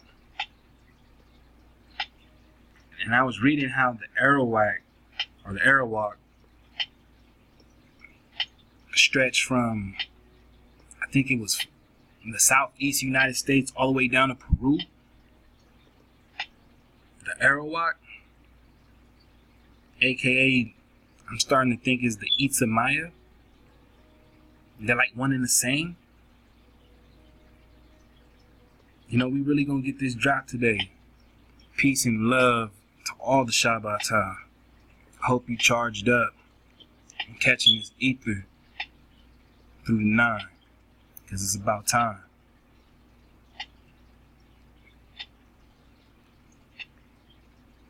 So I just wanted to point that out, and we're gonna go ahead and move on to the next. Shalom. Alright, so remember I told you to keep this Nakachui or whatever to keep this in mind, right? Because again, we're just digging on the kingdom of Appalachia, or the Appalachia, right? Where's we're just digging on the kingdom.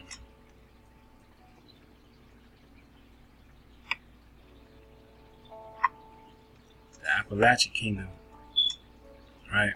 We're just talking about the kingdom of Israel.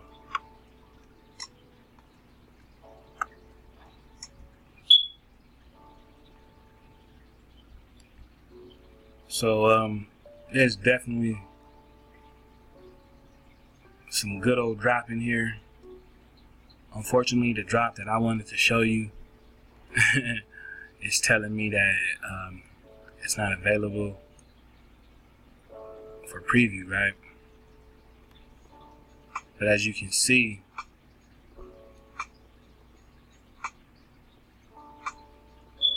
it says that settlers came from much farther away: southern Mexico, eastern Peru, the Amazon basin, and Caribbean islands.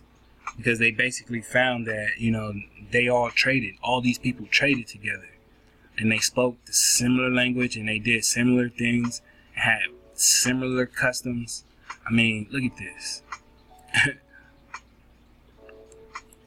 You know what I'm saying? This, man, it's got all kind of drop. Got all kind of drop. You know what I'm saying? But I just basically want to show you that this joint right here do got all kind of drop.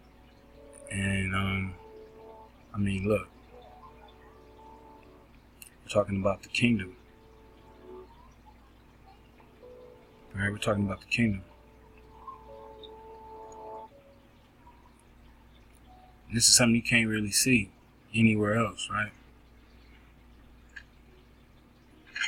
See, the antiquities of the southern Indians, pioneer archaeologists in the southeastern United States. All right, no one knew who had built these mysterious structures. They're still there. They're still over in the mountains. Right? They're still over there. We gonna dig on it. I'm just showing y'all the, you know, what's in these things. These good ass gems. All right. Cause we just digging on it. Vibing high. Feeling good.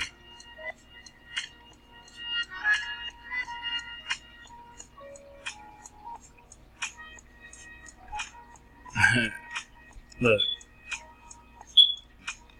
Esate means Itza Maya people in their own language. Esate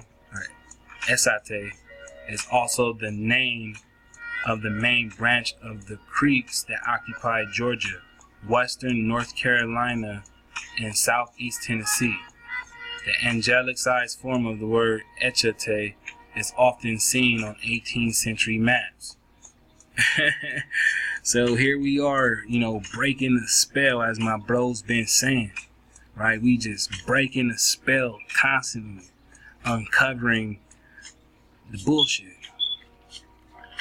right? By finding the connections. All right. So like I said, this got all the drop right here, but the one that I actually wanted to get into is not available for preview.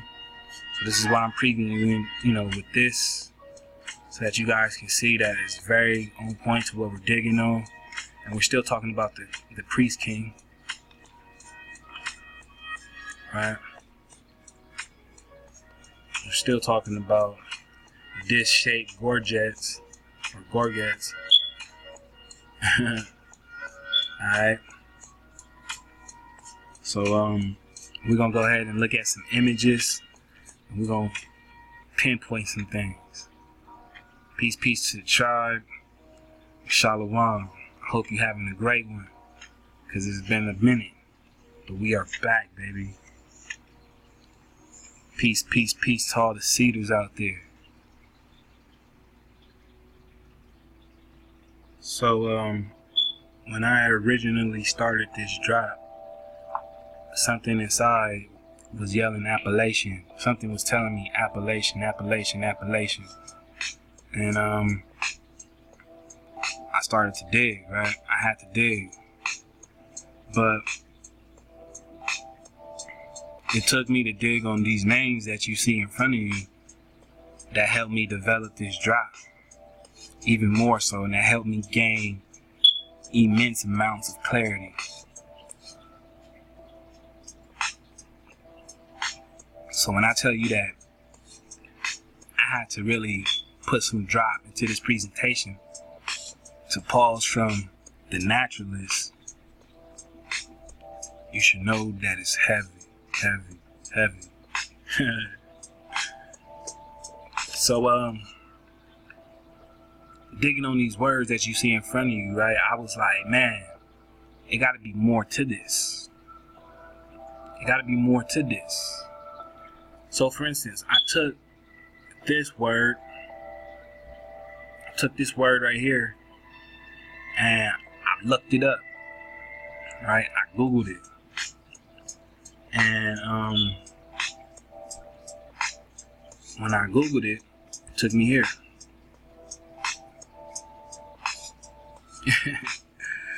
It brought me right here.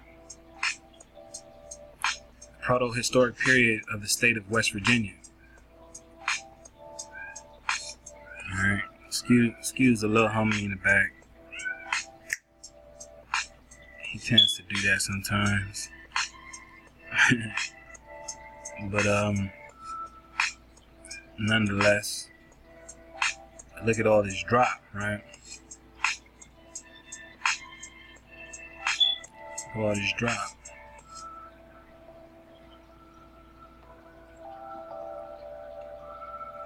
Fort Ancient and Monongahela. I don't even know, right? Monongahela. Alright. And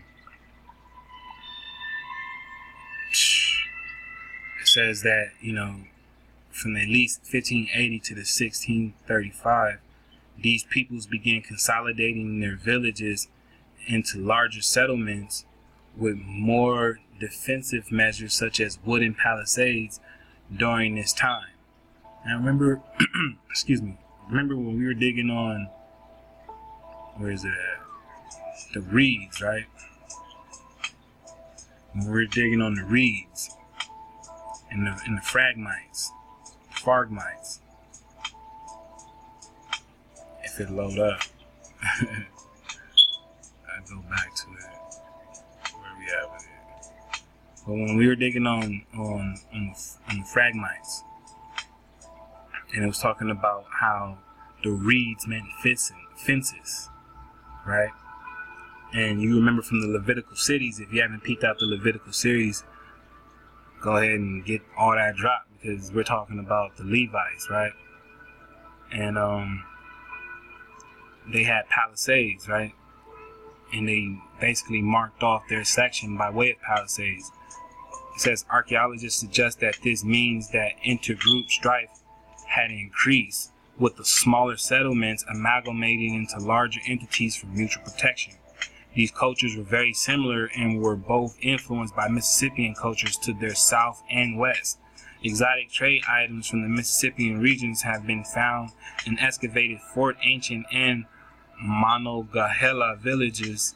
These items include shell gorges from eastern Tennessee, a head pot similar to those produced in the central Mississippi Valley by the peoples of the middle Mississippian Parkin and Nodina phases, and pottery motifs and decoration methods connected with the Angel phase sites in the lower Ohio Valley. Such items made their way into this region through long-established native trade routes. So this is showing you how all within these areas, right, especially the way we just broke it down with the shell gorgettes, right, that this is the same people. It's the same people.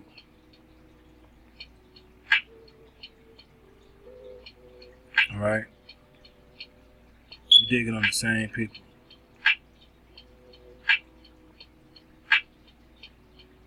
In fact, West Virginia was huge, right? Florida was huge, right?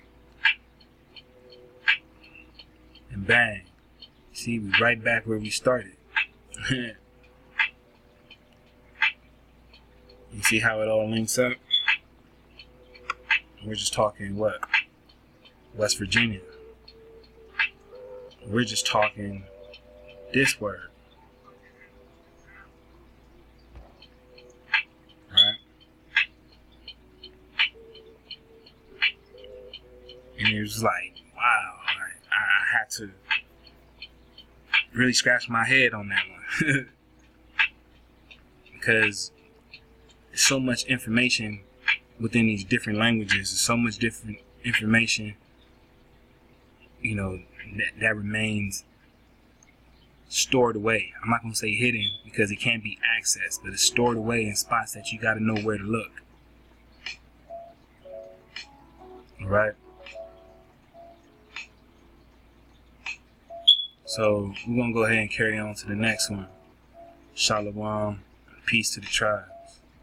All right, so here we have this link, right? Check out the faces, right? Look at homie right here, right? We got the Rickahokans, or the Rickahokans, Khans. Remember we were digging on, what was it? The Priest King, right? What was it? We was digging on the Priest King. So the fact that we're digging on the Priest King,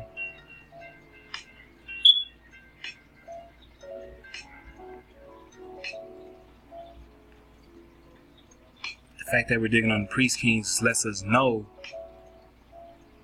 that we're talking about Khans, right? Khans. And here we see the Appalachian right here, right? The Appalachian. So the group of Eries who migrated to Virginia in 1656 after being displaced by the Iroquois were called the Rickahokan, or the Ricka, whatever that would be, right? The Rickahokans. Alright.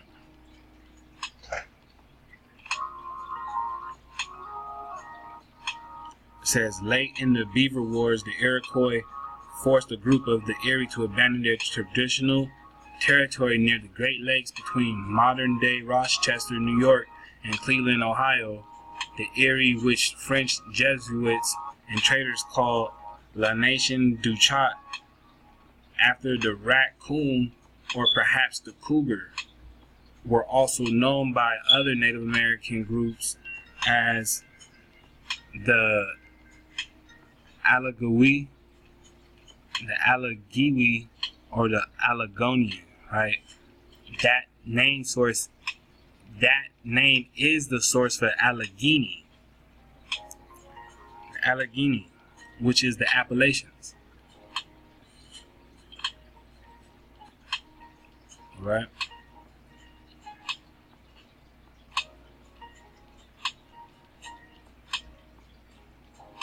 So this is just some drop about these people. And again, I have to show it as it's displayed. Sorry about that, guys. I don't know why he's showing out right now. It's the Ruach.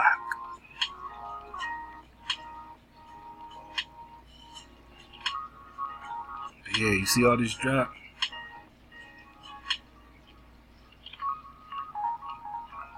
And again, we're talking about North Carolina, right?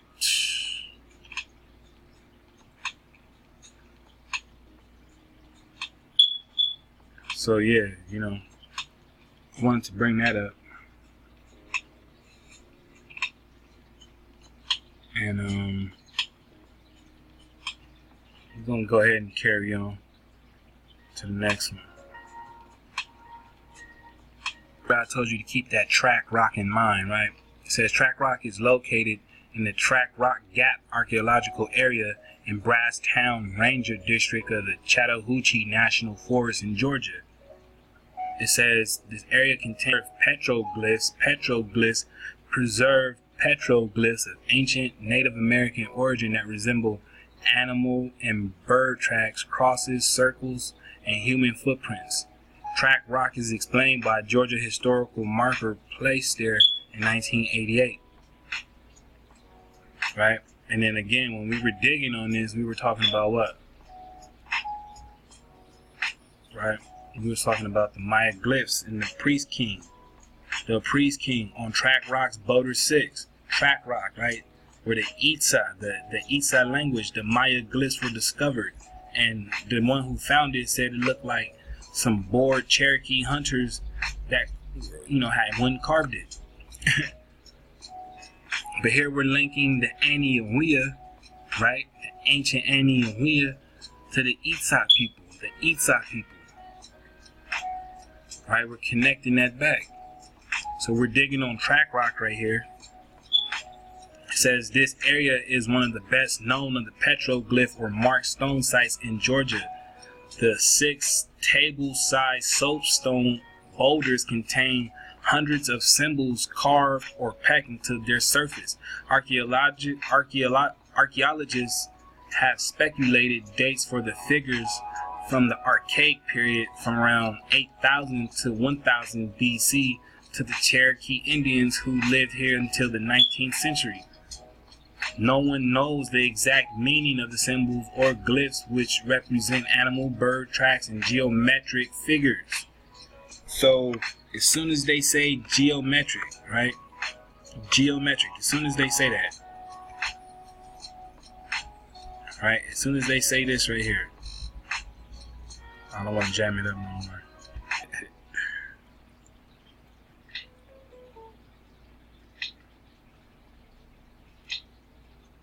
I'm gonna just let it chill. You see what I'm trying to do though. Geometric figures, right? As soon as you see geometric, you automatically know they're talking about you. Alright, everything dealing with your ancient ancestry deals with geometric figures because we dealt with the natural sciences like alchemy and algebra and things of the sort, right? This is nothing new to us. So when you see these things, that's how you know they're talking about you. Because these animals and birds and the tracks, this is really dealing with forms of astrology. Alright, and like astrological trackings. Alright.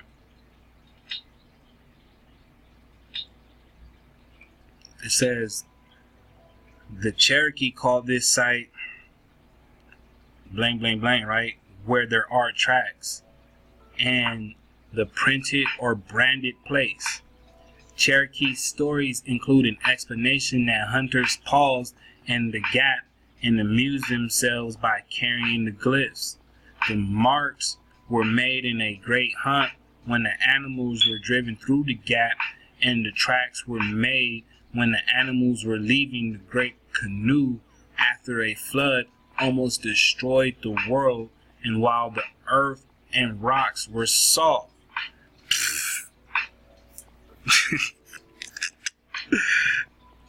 Oh man. Come on, yo. What did I just say? What did I just say? You see why you gotta dig on this? You see why you gotta dig on this? Shout out to the fam, right? Caramello, what it do? Shout out to the fam J Stew. What it do? Damn. Man. You know what? I think I'm just about to hop off this track gap. I didn't know it was going to be this explosive. I didn't know we was coming in to kick in the gate like that, because we're talking about Georgia, right?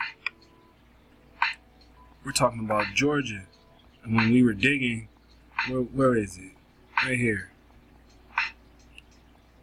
The Forgotten History of North Georgia. When it pop up.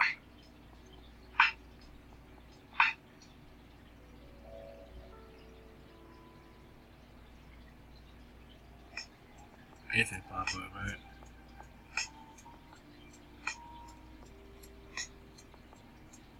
Let's see. If it don't, then we'll just stay with where we at. Bang. I'm talking about the House of the King. House of the King. Who is the king? King who? We're talking about King who?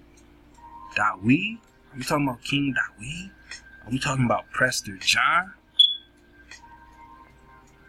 The Wang Khan? Prester Juan? I mean, is that what we talking about? Because we got the kingdom, it seemed like, right? Nah, Nat. What would Nat know about Prester John, man. What would not know about the Wan Khan?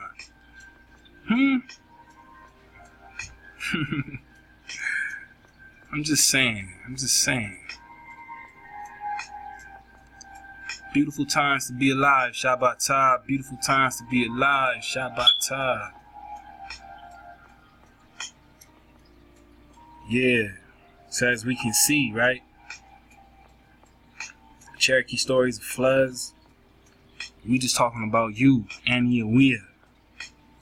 So, you know, as the copper color ones, we're gonna carry on. Alright? Shalom to the tribe. Alright, so we have some more dig on this track Rock Gap, right?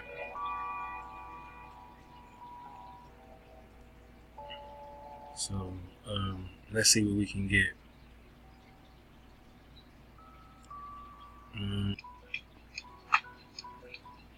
Alright, so it says a complex of piled stone walls and cairns in Union County, Georgia. This grouping of stones, dry piled into low walls and shaped piles, was first mentioned in 1834 by Dr. Stevenson. The complex covers an irregular area approximately 600 meters long by 300 to 400 meters wide. Walls vary in size, with the majority of them being 20 meters long or less, although several are as much as 100 meters long. Other structures included two short stone columns, now recumbent, and stone piles.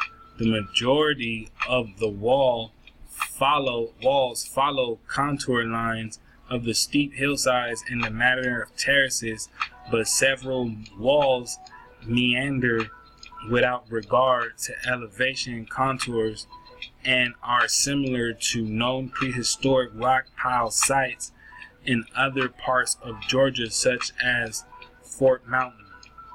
Many of the Indian people of eastern North America have described stone sites in general as sacred places with many connections to the stones as burial or commemorative locations, as it has been a local assumption that this stone complex was associated with a pre-contact battle.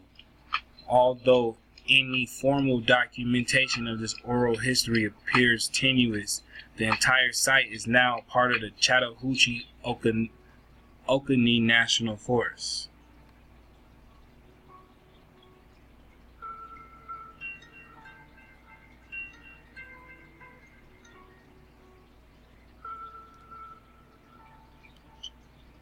Alright, and this is basically just showing that it's still standing, right?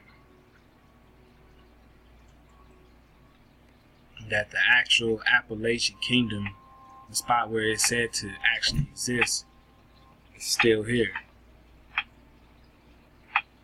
Right, in these so-called mountains. I don't know what's going on with my browser, but I'll be getting this picture.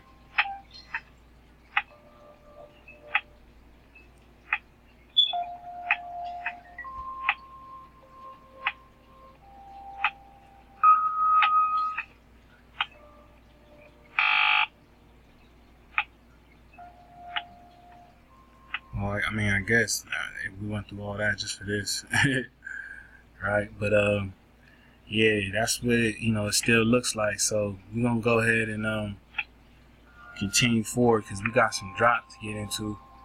So we're gonna catch this and then let it develop. So shalom. Alright, so getting back to the drop, to this map, right? And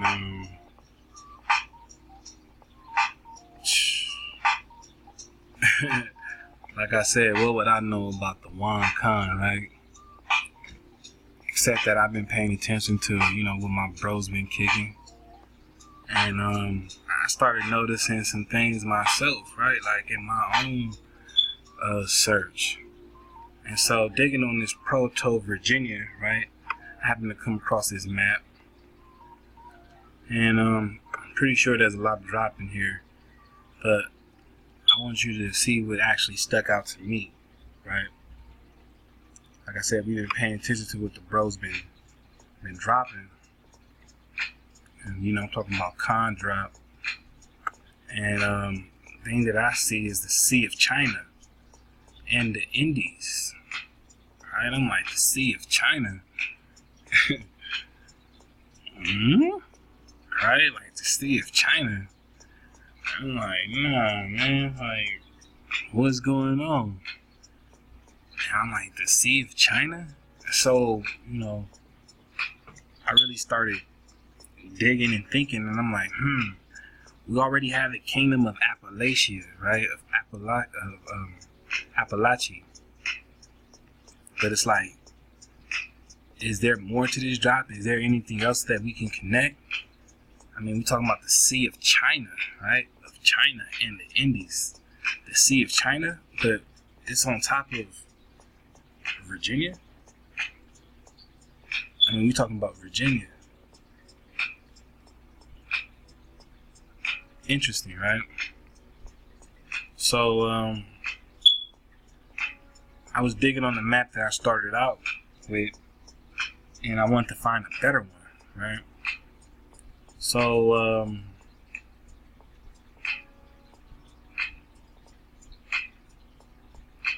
think it's this one. I found it, right? So we was only digging on this little section earlier, but see, now you see this is cut off, right? From how I had it. Let me see. Do I have it back up? Do I have it up here?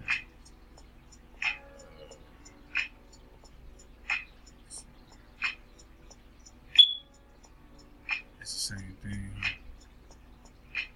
Well, y'all seen it earlier, right? And so I was just digging on these different, man, these maps is crazy. And I'm looking at them, I'm like, damn, got a whole gang of drop, right? Like, a whole gang of drop. And then I see Mukosa, right? Mukosa, right? Mukosa. And I was like, what the hell? Like, what the fuck is that, right? And digging on this older jail, I think that's how I got to that map, to this one, right? I got to this shit from that older jail, right? And I'm like, oh man, like there's something going on here. So, you know, I come back and I see Mukosa, right? And I'm like, what the fuck is that? So I gotta dig on it.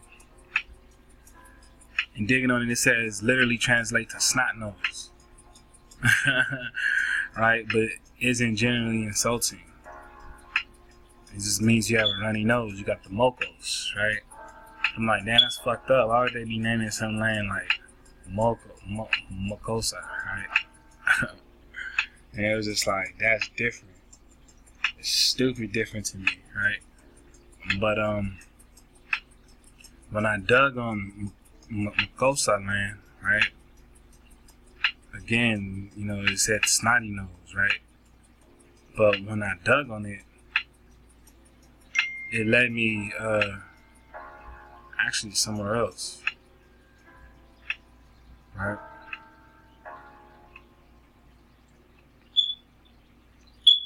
See, this is the original one I was digging on. It led me to this. And this is where it got really interesting for me, right?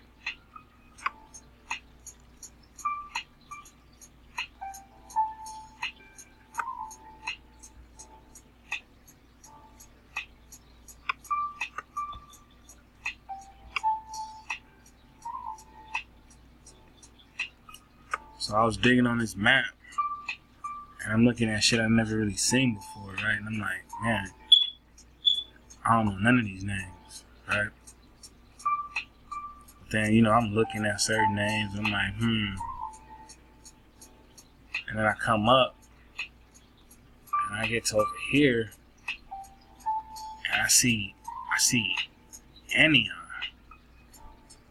I see Anian, right? And I see Strato de Anian, Asia.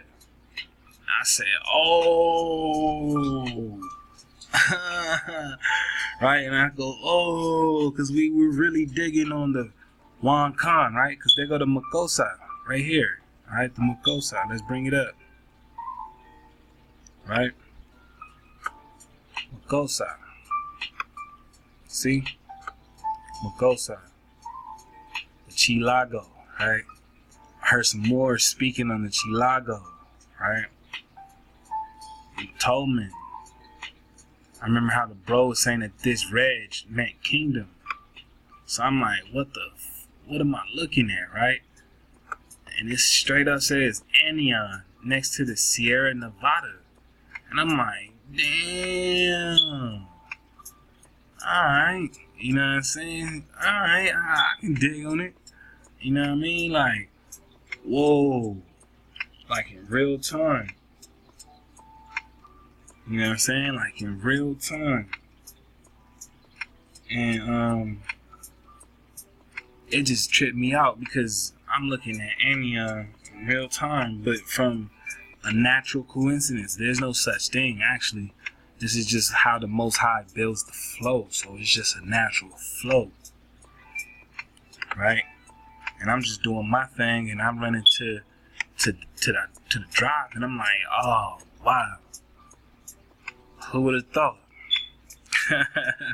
Who would have thought, right? It's like, what would natural know about the Wan Khan? And I'm like, wow. You know, just run into it. And it's just amazing, fam, because like I said, this was something that I wasn't even trying to do. It just happened. Right? And it really sat me down, and I was just sitting back like for real, no doubt. So this one got me real good, right? This one got me real good. And I was like, is there any more to this drop? Is there any more to add on? Right? So I had to dig on Agama. And when I did, I got a lizard. You know what I'm saying? Lizard from Africa, but it's also over here. Or maybe they brought it. I can't remember. But they said Agama was a lizard for show. For show. So I'm like, why are they naming these different spots in these different lands, right? So, being the natural, reconner that I am, you know what I'm saying, I had to get involved, right? See what it's about. So I came across this drop, Venetian Discovery, Geographic Imagination in the Age of whatever, Exploration, right? It says, in addition to depicting the Strait of Anian, all three of these wall maps prominently place the Asian provinces. Now, we've been reading on provinces and kingdoms this entire time. Am I right? And it says the provinces of Tolman or Toluman or Tholman and Agama or Agamon in what is today the northwestern part of the American continent, and over time, Anian also became a kingdom or province in North America. When he had sent to travel west by the Grand Khan, Polo visited Toloman on his return voyage after passing through Tibet, reporting that it was near India. According to Polo, Toloman and Tolman was an Asian kingdom in the southwestern China, abundant in gold. Now, we've been digging on this Appalachian mountain, this kingdom of gold this entire time, and we've been talking about the priest king. Let's get it back, right? The priest king.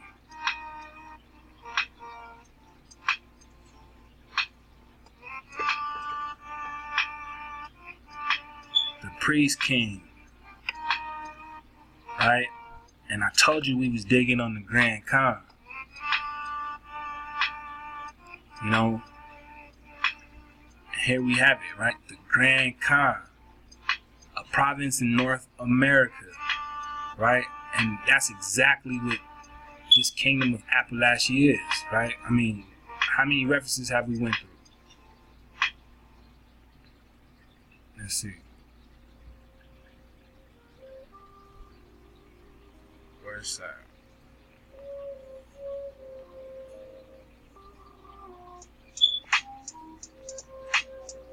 Oh, yeah, I told you this stuff got a whole gang of drive, right?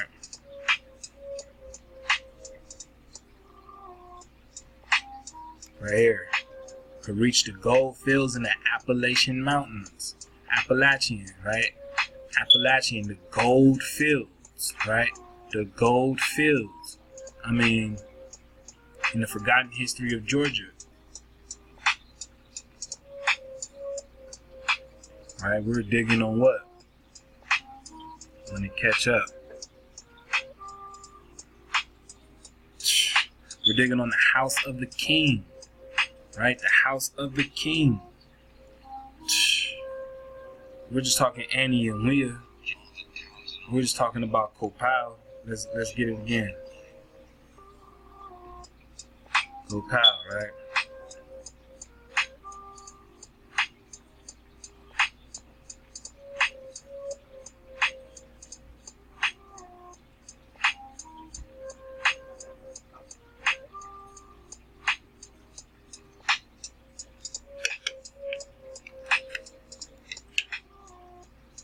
You know what? I'm just, man. Look at this. The Great Copal. The Great Copal. Right? The Copal. And the Appalachian. See? Dangerous, hostile provinces. Provinces. In between. Provinces, right? And we go back and we're digging on what? We're digging on what? The provinces of the Grand Khan. The kingdom in North America, the Grand Khan.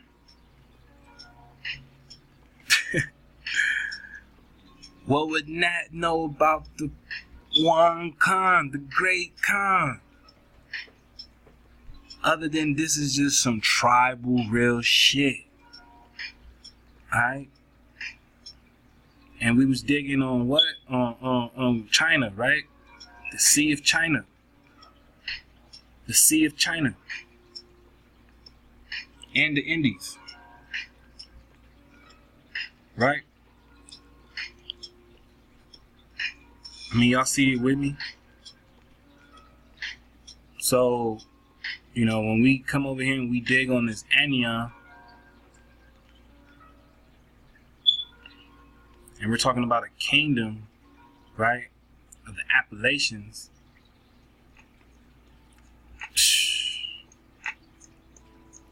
I mean, it's all starting to connect. It's all starting to connect, right? Because he would be over there in trees, right? But the kingdom is right here.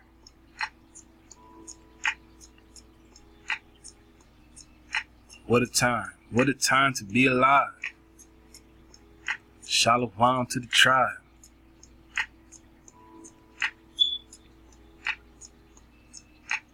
Says Malay name of the Anian Islands and place Toloman in the northeast of Anian province, right? Gastaldi, by contrast, began to place the Asian toponyms of Tolman and Agama in America. Alright? And that's how we got to this build. So again, we're just talking about the Great Khan. Great Khan, the kingdom or province of North America, right?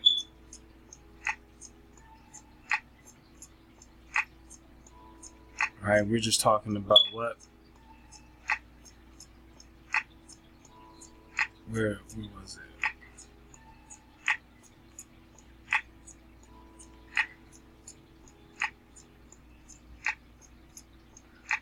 Right here, right? Due to hostile provinces, All right, kingdoms. Kingdom of Appalachian, right? The kingdom of Appalachian. And while I get it, we're going to get this one, right? See? Appalachian Kingdom, right? Appalachian Kingdom. And we're really just talking about who? The kingdom. The kingdom of what?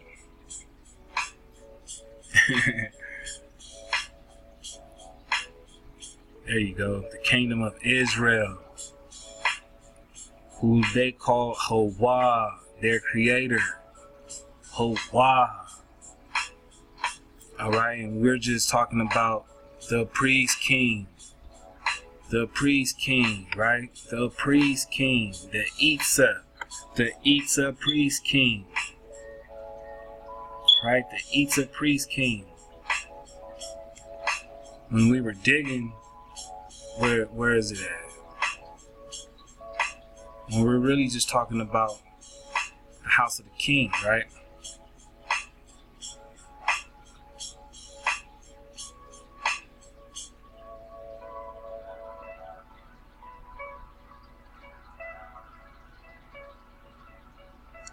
Where's that?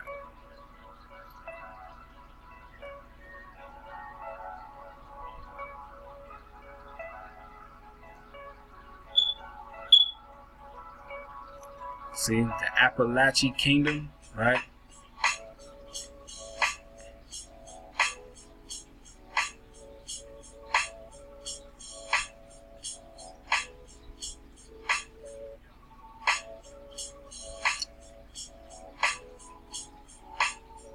Right here.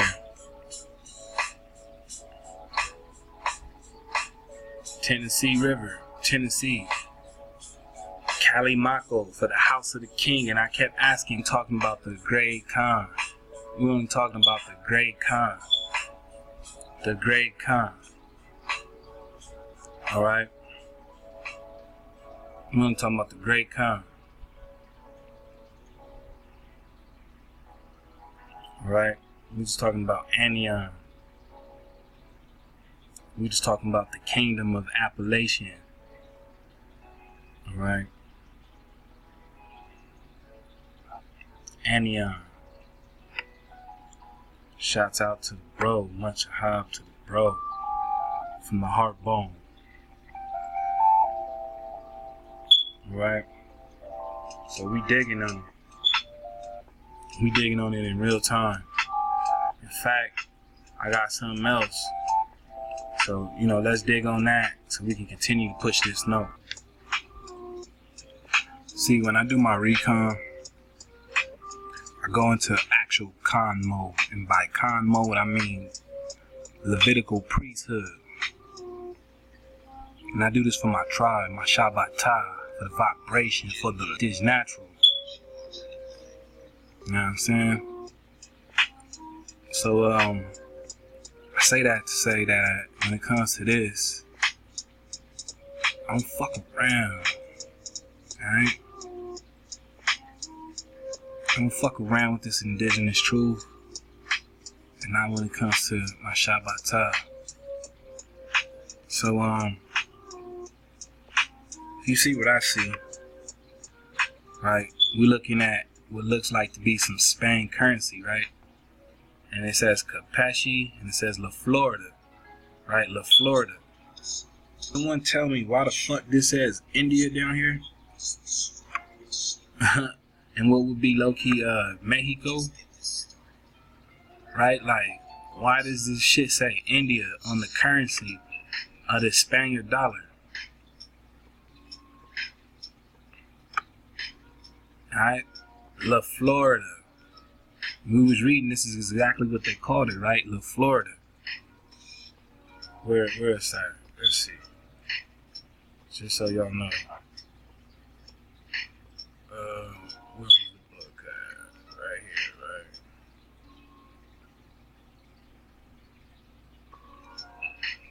See, can we get it back?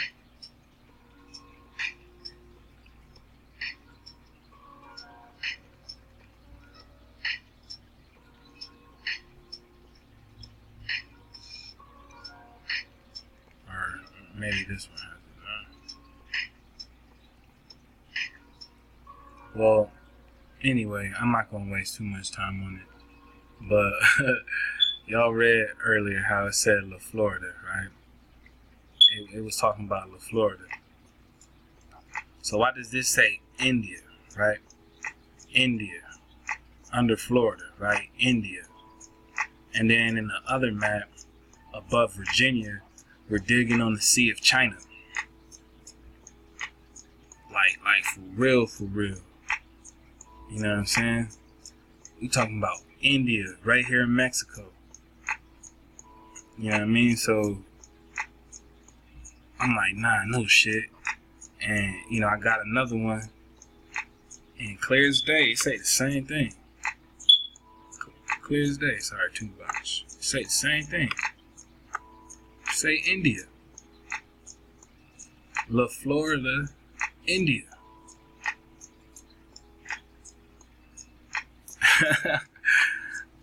Alright. India. And you can see from the style of the money, right? From the style of the one in the corner. Let's see. The one, right? Look at the way it's designed. The way it's designed, right? I'll take you over here. And it's the same one. Only right here we have a date for what? 19 what? 53. For 1953, we have a date for 1953. So that means that they were well aware that Mexico was referred to as India all the way up until 1953. This is common knowledge for these Spaniards, the España. This is common knowledge to the España.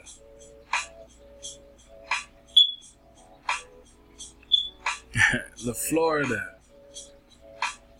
Like what? Like, we not making this shit up. Look, I got some more to reference to this date, right? Look at this. 1945, right? It's the same kind of one. So they're acknowledging that this is the land of the great Khan. Because we only talking about Khans. We're only talking about Khans.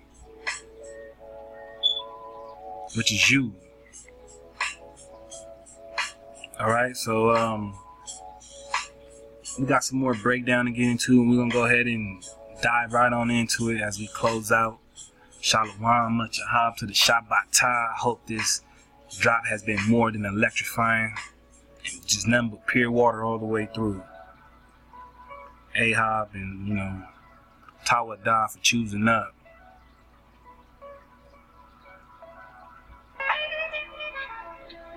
So like I said, we're talking about Khans and the Itza people, the Muskegon, the Anian, the Yuchi. Look at the way these Khans dress. Look at the head wrap. And bear witness to the ancient connection.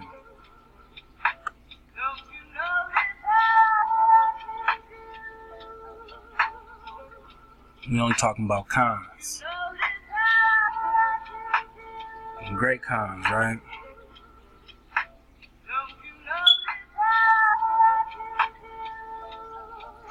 Khan.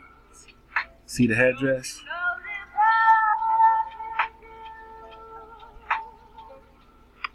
No matter where we was.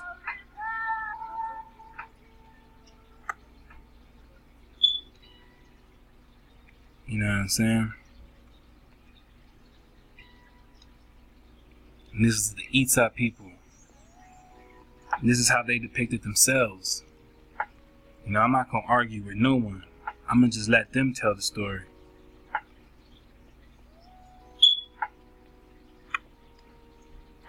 You know what I mean? For those who follow my Instagram, they automatically know this is the get down. We do this all day, every day. In fact, You know, if you waiting for some drop, you should get it from there as well.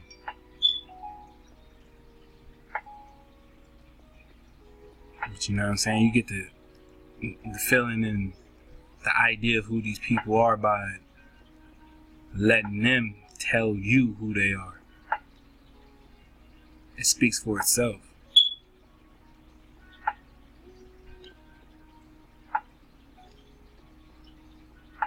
Cons.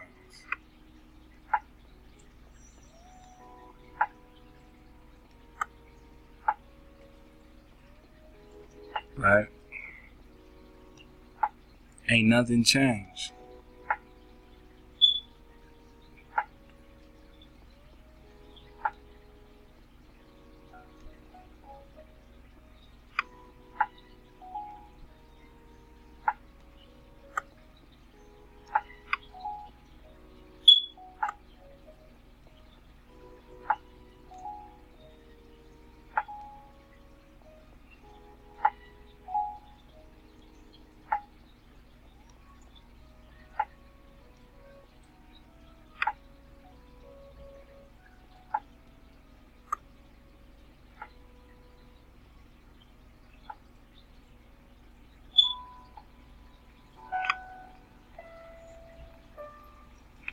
And again, we're just looking at the Itza people.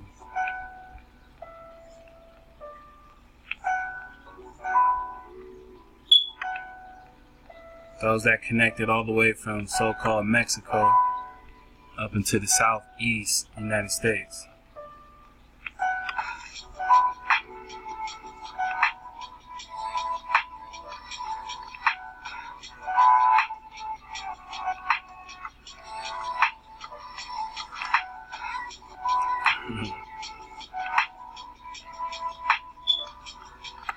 Can't say this don't look like auntie and shit. You know what I'm saying?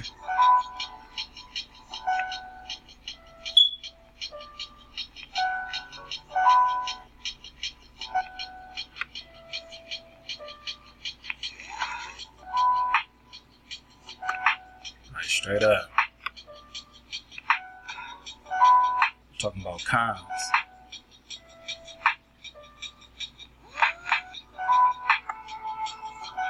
Alright.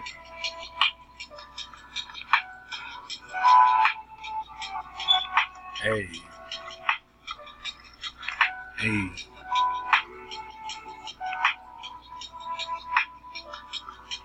Man, we digging on it. Cause yes, our aquas are much a part of our story as we are.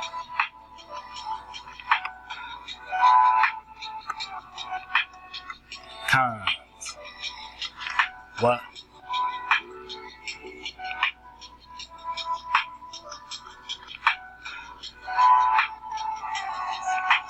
You know what I'm saying? Like I said, play around when it comes to my Shabbatah.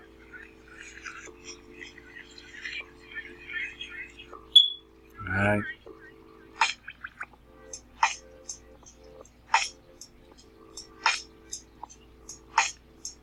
So we just talking about con. And they was over here looking for the great con, right? The great con. The priest king. Kalimako, house of the king. The Khan.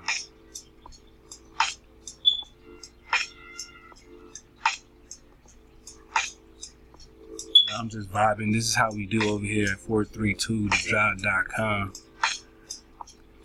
High vibes. Shout out my jigger. Hey.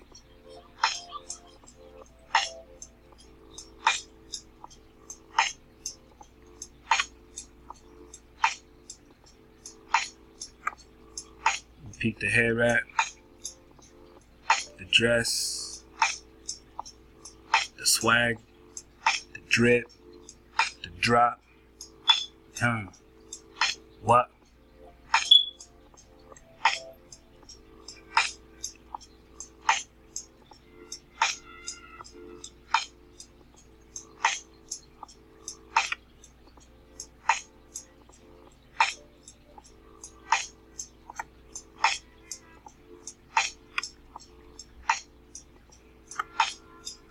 This is how the Itza people depict themselves, man. This ain't us. This ain't me. This is them. This is we. Hawa.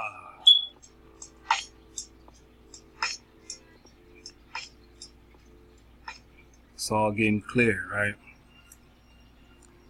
Clearer and clearer.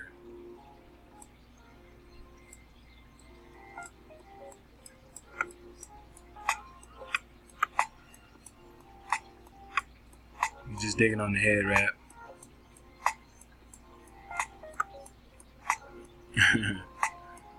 Alright.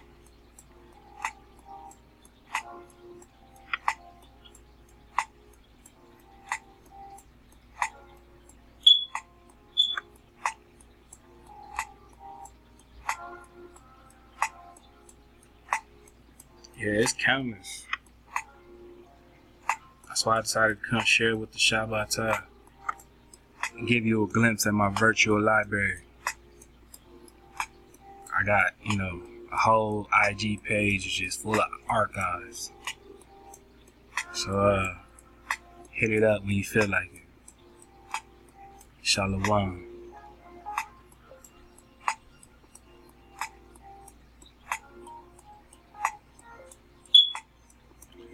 And, there we have it for that, right? So, we're gonna go ahead and continue on to the next slide. Peace, peace, peace to the real ones. Alright, so these are the so-called Appalachians right here, right? And if you notice how the hijack obviously drew them in, right? But when you look closer, hold on, let me see if I grab that.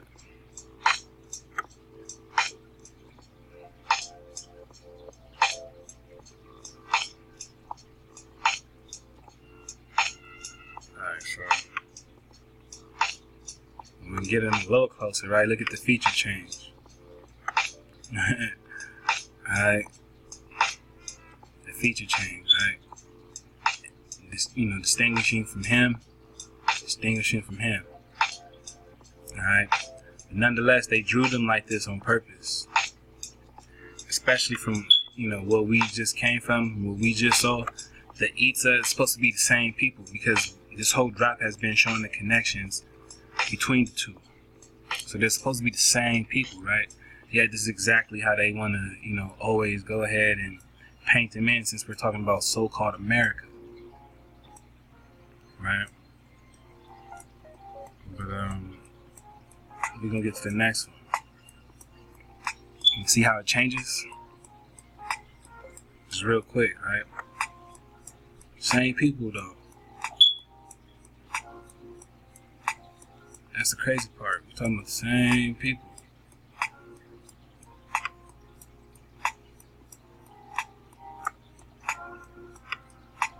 Alright? Same people.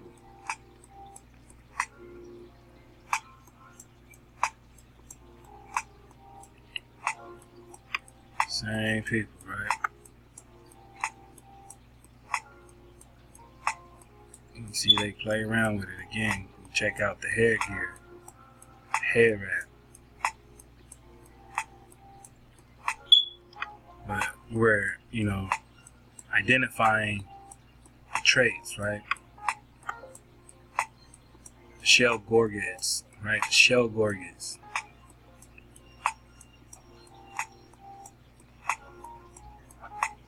Bang.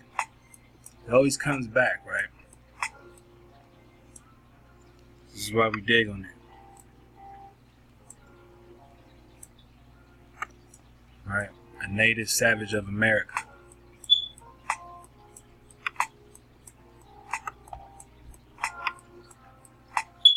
Right?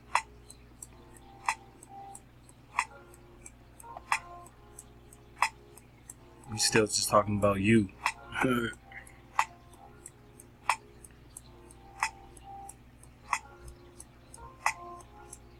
So how you get this from this? right? Or that. I mean, what? But nonetheless, we still talking about the same vibration. So, you know, when you think about the people of Florida, the ancient autochthonous ones, it's not these folk.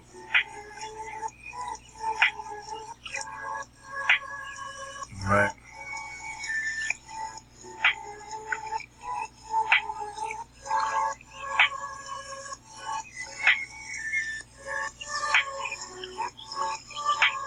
So we almost there, but we still got a little more to dig on. We're gonna go ahead and continue.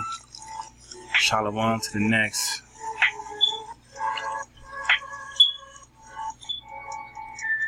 So if you take a notice, right, you'll see how these peeps look. And like I said, they made mention earlier, right, of the so-called Arawak reaching from, you know, so-called southern United States all the way down to Peru. Right, and I think maybe these folks come from that same region. Right? And the Itza people have been known to go the same thing. I mean, if we're talking about terraces, right?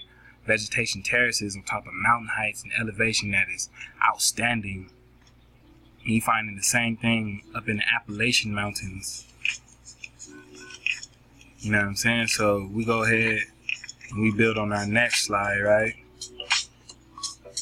And get the Costa Rican himself, right? In prime form. And you can't really say Costa Rica without mentioning the fan.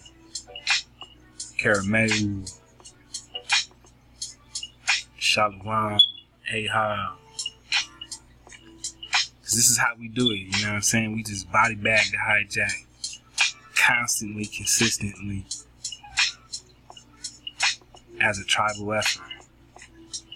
You know, because we like to clear it up. So this is the pre-Columbian museum out in Costa Rica with their model of the Tauntaun himself.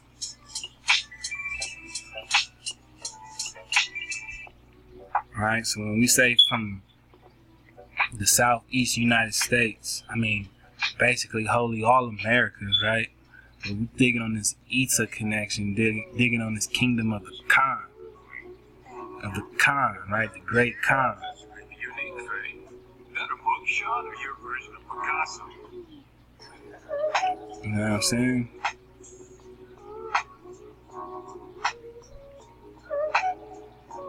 It's all one.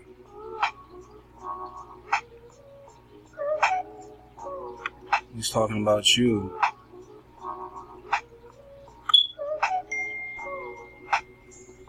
It's always been you.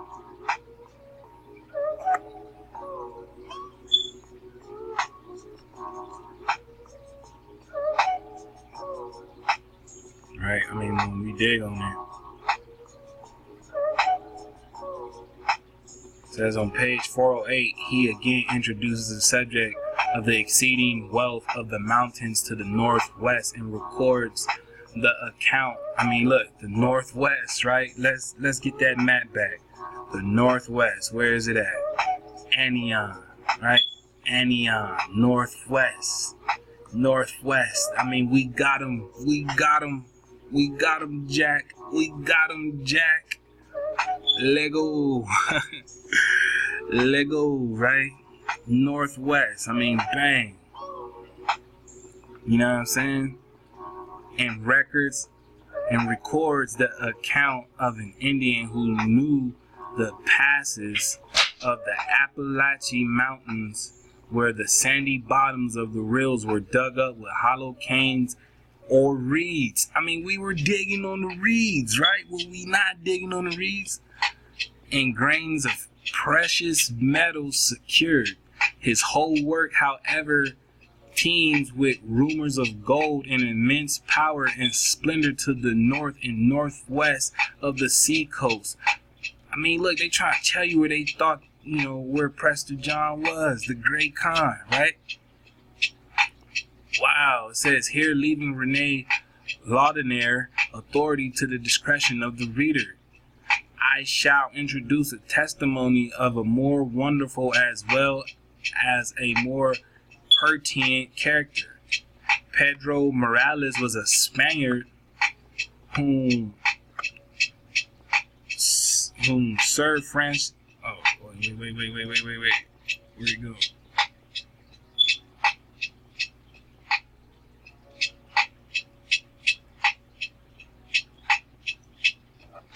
Oh, we gotta get it back.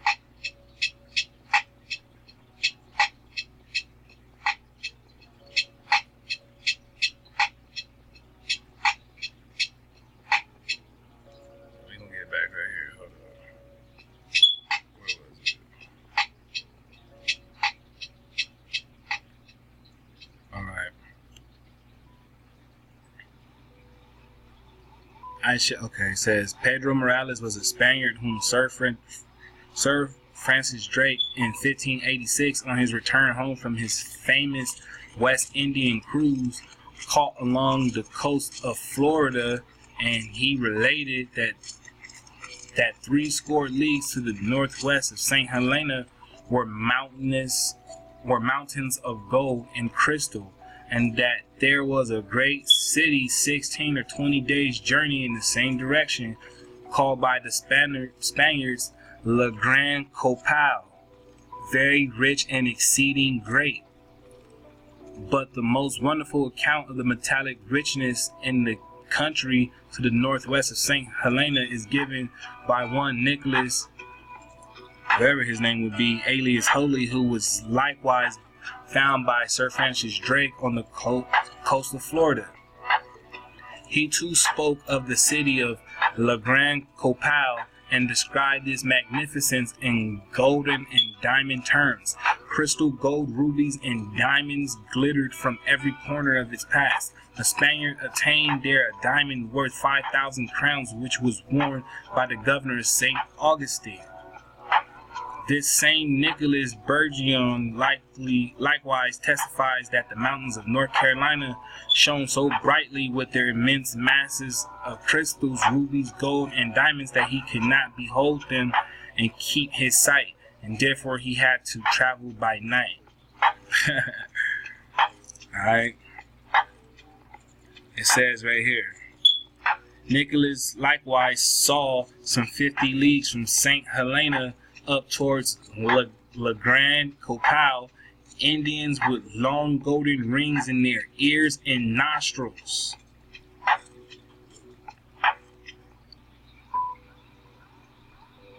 Somebody please rewind that and bring that back. Because like I said, we're talking about the same people. We talking about the same people. We talking about the kingdom of Juan Khan Prester John, Anian,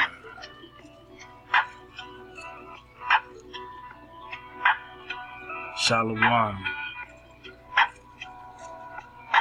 So here we have it in real time, right? I mean, again, look at the hair wrap. Look at the skin tone.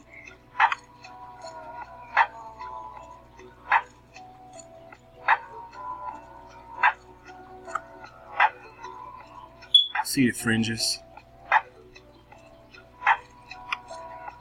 You see the hair wrap. Alright? Don't let them play with you. Don't let them play around. We got the drop. See?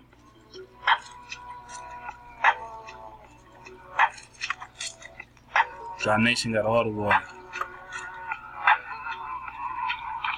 You know what I'm saying? So don't let them play with you.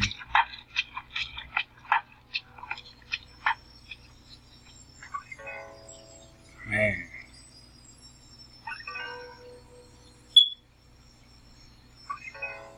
I mean, like I said, we just talking about the same people, right? We just talking about the same people. You see what I'm saying?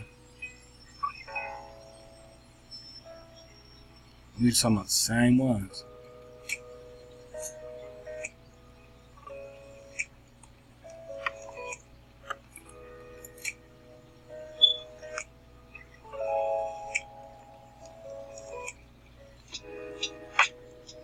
We just talking about the cons. And they were searching for the great con. I mean, we just talking about the Itza people. The kingdom of Israel, the kingdom of the Appalachians. Le Grand Copal.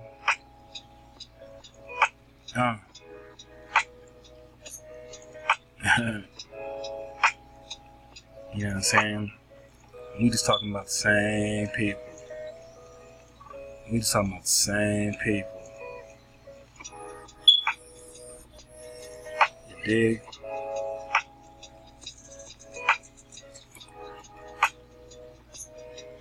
You so-called black Caribs, right?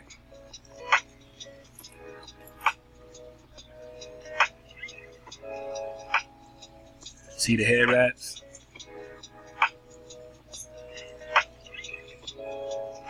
It never stopped. It never stopped. So-called black Caribs? Nah. We talking about so-called Arawak? Nah. It's all the one. Itza people.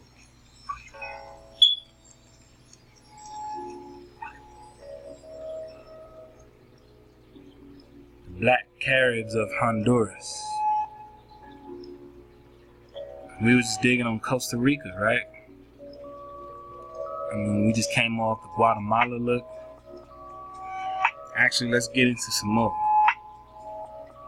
Right? We just talking head wraps. We just talking about copper color rich, indigenous, autochthonous.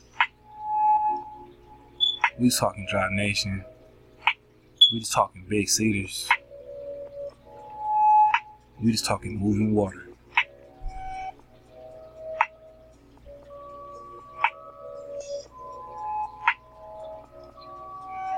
Shalom.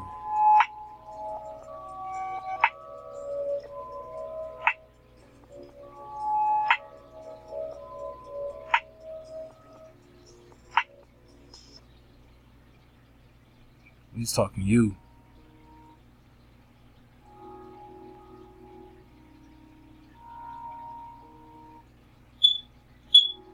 So,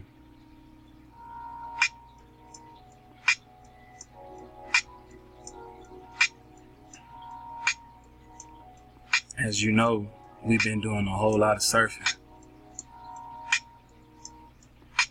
And it's been a great one. Right? Because the whole time we've been digging on the kingdom of Israel, where these North American Indians seem to be the ascendants of Israelites, with languages that seem to have Hebrew roots. When you get into the root of it all, and they called on their creator, Copal. You know, when we're talking about Hebrew, we're just talking about those from the other side, from the opposite side. You know, we're just talking about Appalachian when they want to catch up. Let's get that back. One from the other side. Region on the other side, or the opposite side. We're just talking you, right? From the kingdom of Appalachian, other side of the river, or dwelling on one side. You know, we're just breaking the Maya code in search for the priest king, who is the great Khan. Alright. So, I really hope that you got the drop. And I hope that you feel the charge exactly how I do. It was manifested to me just like this, which is why I brought it to you.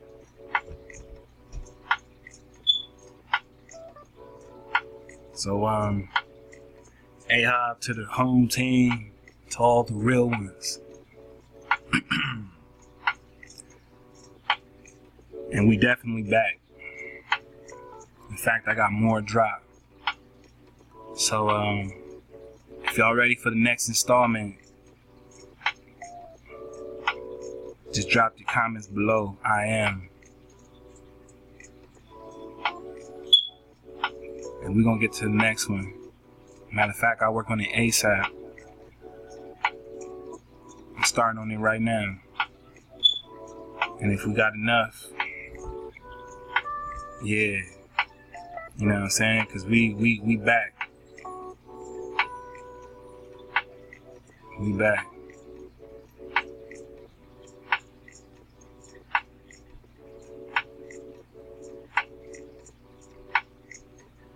This ain't no game.